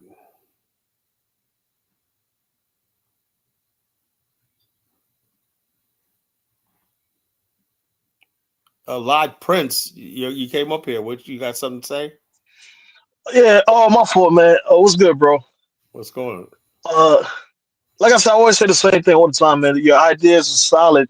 It's just your energy comes off as like a person who don't have siblings. You got siblings? Yeah, I got siblings. Yeah. Are you the middle child, younger child, older child? I'm the oldest. I'm the eldest. Oh, that now makes sense. So you're trying to talk down to Africans and Caribbeans and even other African Americans. I'm not talking. Look, and it comes off like I have to have a lot of respect for Africans and Caribbeans, right? That's why I said I can't rule over you. You can't rule over me. I give you your space.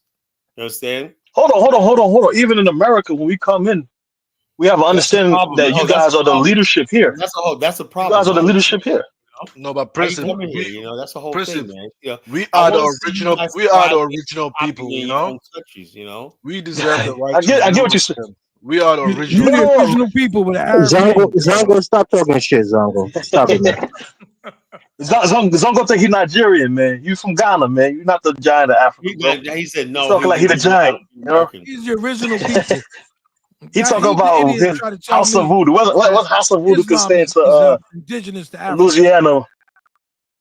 Yeah, but my thing is at the end of the day, like me, I could not, even though I'm the middle child, I'll never sit there and just tell people, "Hey, we're gonna do this." You sit down as a brother. You gotta have a brotherly understanding that y'all all on the same table. Y'all go equal footage. He got something you don't have.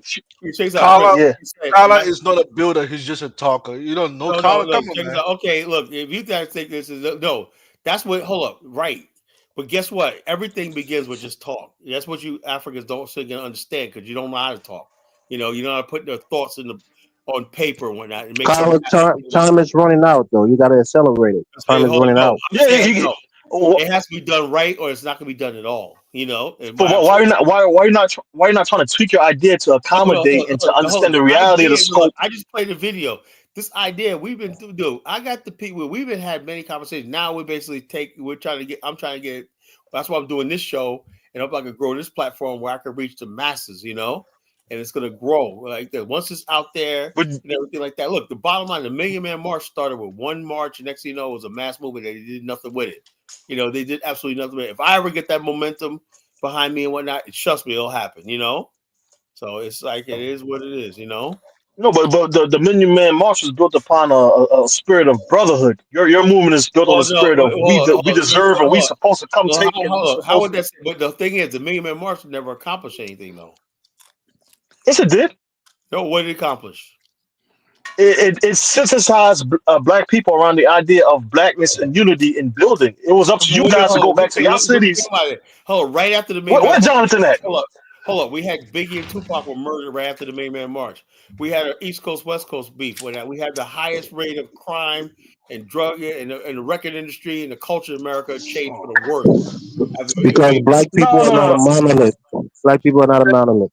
No, but Carla, you're like, you can't blame that on the Million Man March. I'm saying the Million Man March was oversold. You know why? Because yeah, but Carla, you are not thinking straight. If someone want to organize a million man march, they had an objective. What makes you think they never accomplished their objective? No, hold on. First of all, I was part of the Million Man March, right? Let me tell you. Well, their objective doesn't suit your objective. Hold on. This is what I'm saying. This is what I'm talking about. The end game of let me tell you something. A lot of people who believed in Afrikstan back then, right? We will put that was basically the enduring goal. That means the people basically, when I used to go to rallies, Nation of Islam rallies, everybody was talking about a nation of their own. Farrakhan even had a thing with his Torchlight for America. Remember Dollar Bill, where he said it's time for us to have a land of our own, and we should go to the continent of our ancestors to build land. That's what basically galvanized the black people. Then what happened was after the Million Man March, Farrakhan started feeling himself, and he sort of abandoned that idea, right? And started talking about the Jews, everybody else, and everybody said, "I thought we were talking about a nation." Then he did an article in the Final Call, right? Like a year later, talking about we got to get rid of extreme nationalism and all stuff like this. All you black nationalists, he was condemning us, you know. So bottom line, I'm saying to myself, what the hell do we do this for? You know, what the hell do we do this for? I would do just to come out there. Hold on, but don't you agree? Hold on, you agree with that though, don't you? We agree with that. We don't believe that this idea of ultra supremacy is going to liberate black people. This simple unity, family, actually building businesses, actually building networks is going to save and connect black people. Not this blackity black. I think it's unfair what you're saying, right? The bottom line is this. Man, where's the noise coming from? Where's the noise coming from? I don't know. I'm just talking about. He's in your village, Django. He's in your village. African Americans and African diasporans, you know, settling on the continent and basically as the majority. But when we could bring our heroes and like that, we'll have a Marcus Garvey Airport, whatever, like that, whatever. Like we'll celebrate the history of Haiti.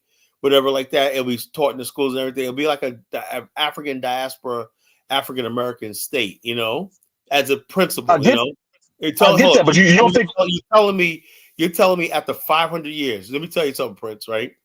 You know, you're gonna tell me after almost 500 years, right? The black man in the West, right? Everyone benefited from Africa. White man still benefits from Africa, right? He's still raping the continent and doing stuff like this, right? The people who are the biggest victims of the biggest crime in history, right? You telling me we have nothing on the continent? We have no stake in the continent. We should our ancestral homeland. You think that's justice? It's not justice, but Africa has divided you back. Justice, right? The nation of Islam is one of your most organized mechanism. Rather than trying to sit with them, you're telling me that they did nothing. It is. The black church. The Nation of Islam is about one man, Mr. Farrakhan, right? Bless his heart, that's what he does and everything. And what the mistake you guys make is you think that a lot of people do is they come to America thinking there's one spokesman speaking for everybody, and we just walk in lockstep. We're just not like that, you know, at all here in America. You know, you'll find out real quick. Farrakhan, although we support him and everything like that, you know, he's not our leader, you know. Carla. Go ahead, my fault. Go ahead, bro. The Africans of today, they're no followers, man. They're not gonna follow you, man. And I never asked for them to follow me. You know, you understand that? John, did anybody on the platform ever heard me say I think Africans should follow me? Because you just criticize Louis Farrakhan because you don't want to follow him, right? No, I'm not saying. Look, I'm saying the fact of the matter is, like I tell you many times. Look, when a man turns 35, right? That's when you're a man. When you turn 40, that's when basically you're no longer a student, right? That's when you see the world as a man. 40 years on this earth, everything you saw, thought, and experienced and everything. Now you have a testament. You've got 40 years under your belt, you know? What the problem is, you got people like in my age and older, whatever like that, still acting like they're misguided student, like Ben X. Ben X is going to be a freaking student until he turns like 80. You know, that's all his development is arrested, you know? And that's a problem with groups like the Nation of Islam. You know, they should have saw that Malcolm X was maturing into a man. And so therefore he saw the world differently than when he was a young man under Elijah Muhammad, you know? And that's a problem in Black America. You know, that's why Black men don't go to the church, because the pastor has all the power and everything like that. And you got all the women. You got all the women. The women just follow him and everything like that. And the brother's like, where do I fit into this? I'm a freaking clown. Just, you know, it's all about him, you know? So that's not a good mentality to have, though, because at the end of the day, even a follower is a leader to a certain degree. He knows when it's time for him to exit.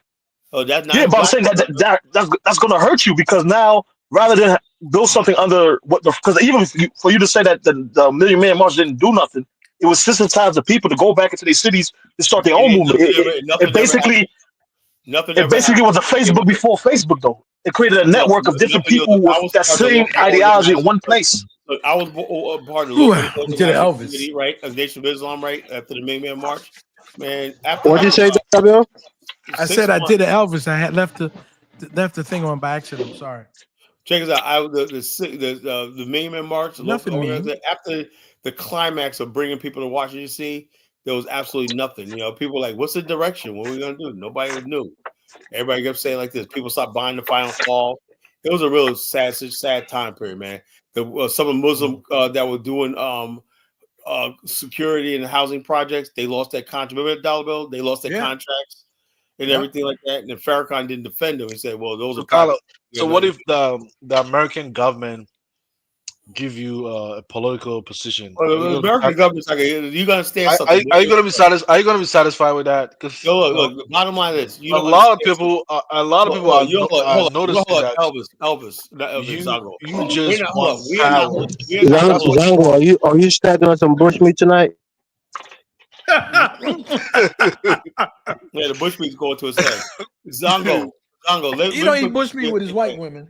Oh, check like you. Let me put this to your thick head. You know, we African Americans are not third world people. You know, we don't need white people in America guiding us anyplace. There are people like that. I look at this friggin' the government of America and these people like that.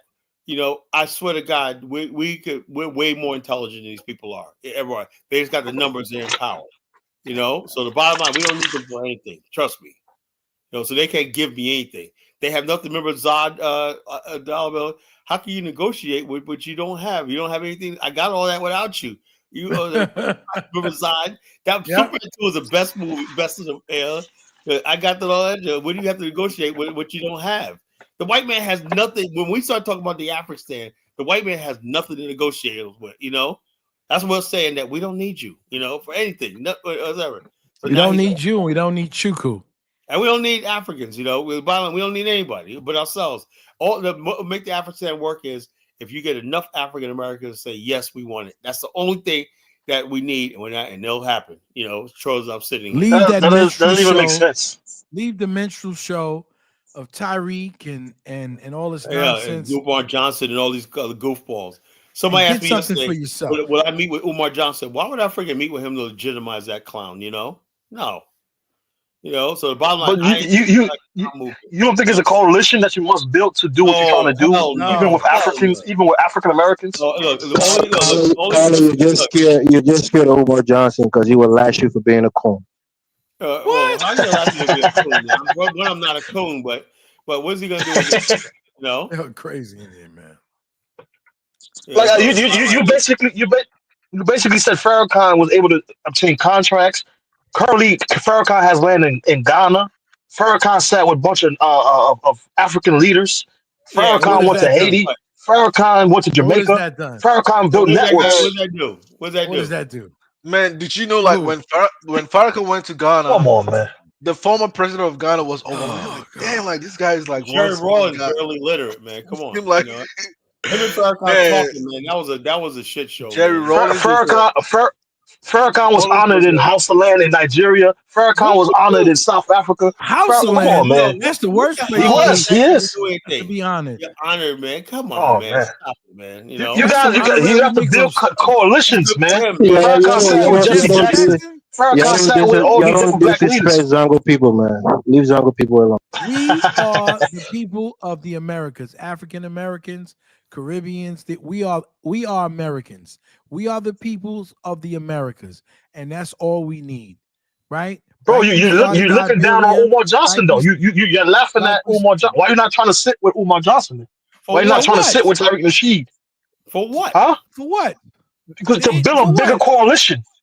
They No, not, we you don't know, need look, to these build. guys are grifters. They're not interested in what we're trying to say. They want donations. Oh, we man. gonna learn how to get donations. Carla, Do you have We'll some learn how to make donations. this. Hit the cash app. Hit the cash app. Hit the Hit cash that app. cash app. Run that Hit the cash cash app. app. That's all Omar can teach me is how to hit the cash app. How to get I to the just can't bag. bring myself for begging for a Yeah, donation. Scholar gonna be in his You know car what it putting is, out Carla? envelopes of donations. Hey, Carla, they want you to get a Colonation cafeteria and Yeah, museum. right. The Colonation Academy, FMG Colonation Academy. So what you gonna sell? Collar burgers with collar fries. Yeah, I'm saying, man. Collard with dollar greens. bill cokes. With collard greens. So the bottom line is this. Like I said, man, I'm a ringmaster, right? And this is a circus of what? Deadly clowns, man. You know? Yes. Carla, you know you can't wait to get monetized so you can be asking for the super chat. So stop. I'm not gonna be asking for it. People will donate, but Run the money's them not gonna go to donations. the money's not gonna go to me. It's gonna go right to my crew in Liberia and whatnot. And so if you Run want those donations. We right gotta there, be so like, it'll go right there. You know, now a dime will go to me. I'm not gonna buy myself a cup of coffee with the money. It'll just go right straight to Sendwave, right to Liberia. When a lot of Liberians that need help money and those whatnot, children. you know, I'm the only Help those source of children income, get you know, that help get a me out. nice get computers and Yeah, and laboratories. send some to my academy, Carla. It's Yeah, called I'm not we sending want nothing to nobody. make the Elvis Rich Academy. I'm not and we're sending not them. trying to I make you rich, already got Elvis. my legitimate academies that we're going to To help support these when young we go over children. there. You We know, want them to Dollar get an Bill. I got education. my guy Marcus, right? Marcus Overton. Uh-huh. We call each other cousin. I think we're related. But anyway, basically, he's bringing his group to Liberia. I convinced him. He was going to go to Rwanda, right? They say they want to go their trip in 2026. I said, no, just come to Liberia with us. And I sent him some videos of the tour. He said, man, Kyle, I can't wait, man. So this is going to be a big. Bomani came in the chat room last night. He's ready, man. The bottom line, I must begin probably in December. Start putting this stuff together, you know, putting all the flyers and stuff like that. And yeah, I had it hooked up, man. We'll start Job. taking people's deposits and stuff like that. And there you go. You know, it's going to be the biggest thing, you know. This is going to be real work. The work we're going to do in Liberia and whatnot is going to permeate throughout the whole. Callum, we want to be Liberia based, so we can. Are you a nation builder or a talk organizer? What are you, man? Well, the bottom line, look, first of all, you got to get people to the continent. You know, you got to get people to the continent, and you need. And I said 3 years ago, I said, look, you to build this thing. We're talking about the Afrikstan. You need one country in Africa that we could operate from, or not. And to me, the perfect country is Liberia. You know, that we could operate from. You know, it's not like Liberia is the end game, but that's an excellent base to gauge the country. Because I got Angolan people, Zambian people. We just can't get all the way to Angola and Zambia. But what I want to do is basically bring all these people from the BAO in Zambia and Ghana and all throughout Africa in one place in Liberia. So you have Black America, the diaspora, and the rest of the continent in one place, Liberia. And when Liberia benefit, because we're going to be renting out hotels like that. That's my dream. All right, you know? souvenirs. I want to buy masks, all kinds of things. There's going to be plenty of time for that, bro. Stuff. Liberia buy got the things best for the children. I already sent the memo, Dollar Bill. We can't allow you to buy masks because you say you're going to sell them. So no mask for you. Well, I can't sell them. Carla, it's not that all rosy. Like like this Dr. Smalls. Do you know Dr. Smalls? Yeah, what about Smalls? Yeah, he has a James Smalls. Dr. Professor Smalls. Yeah, he Professor. just turned the FDA. Didn't he? Dalma, didn't he? Yeah, he has a hotel. He has a hotel in Ghana. Yeah, everybody got a little hotel. It don't take much to get a hotel. That ain't no big accomplishment, bro. Little cheap hotel. a cheap hotel. No, I it's got like Stop, Zongo. you know, Stop. man, Zongo, it's only stop. less than $500, man. You I know, bet you it's worth Zongo's family owns the land. He'll man, be it's worth throwing more than Professor his, Small's about 80 years old. He can't wait till he no, dies but so he can be running the shop. he said he's worth more than $1 million. You know, it costs He money. shouldn't say that around you Ghanaians. Man, you should connect with they're gonna milk him for everything he got. Bomani should take African Americans to that hotel, man. So like Yo, Money already been there. He met Professor you know, Small. He told me African American money was circulated within African Americans. So I know bottom because line y'all is, want to hook and crookers. Mavani knows what he's doing. You want to hook and crookers. That's what you love. You just love us to We're be giving you naive guys and dumb. ideas, man. Y'all We don't want create his ideas. We're retirement going to Liberia. villages, all types of stuff, man. We're going to Liberia. My boy Elvis is gonna be. He said he's gonna come when I get over there. Oh man, Elvis is going to Liberia with Kala.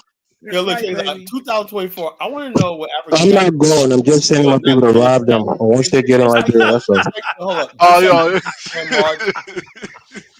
Look, just like the Mean Man March and whatnot, it's just March is just the march, right? Pan African is just Pan just to say you're Pan Africans.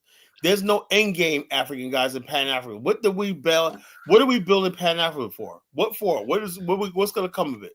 You know, there's no end game in being the FBA and ADOS crap too.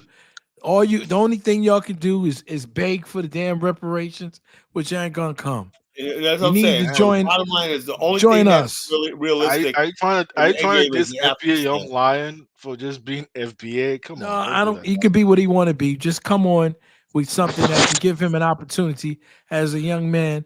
Instead of working in the pet shop, he can own or Dollar General. You got to take FBA young lion to he can own Africa, a bunch man. of them his own. He could be the man running his own show you know? here in Africa. FBA, that's the corniest shit I ever say. Yeah, if you say yourself FBA, that's the corniest shit you could ever be. Is FBA, you know? You're corny. He can get out of that word and give him money to Tariq and take that money and build him a franchise, of Dollar General stores. And he can be his own man. We're not running away. Let me ask you another question. Since you're saying the idea of Afrikstan, you don't want like complete sovereignty. You want some sort of semi-autonomous like region within the country. I'll take anything that basically I could say. You know something, Zongo? You're arrested. I'm saying since we'll take what you don't want, Zongo, and we'll make something out of nothing. Give us Native what Americans, you don't want. Give us Native Americans. Native let me make this statement first. Let me ask. Native Americans don't have any. Come on, no. Let me ask. Let me have finish. no sovereignty. I said since Native Americans have reservations, it's not like semi-autonomous. That's not the same thing, man. That's not the same thing. The perfect model would be Hong Kong to China. And man, that's autonomy to you, man. Oh man, hell, that's what you said. I didn't say that. That's autonomy. It has no Supreme Court. It has everything. You know. You want to put African Americans on a reservation, bro? Yeah, I used to have that idea and put casinos in there. Yeah. Man, you guys want a whole country talking about autonomy, man. God damn it.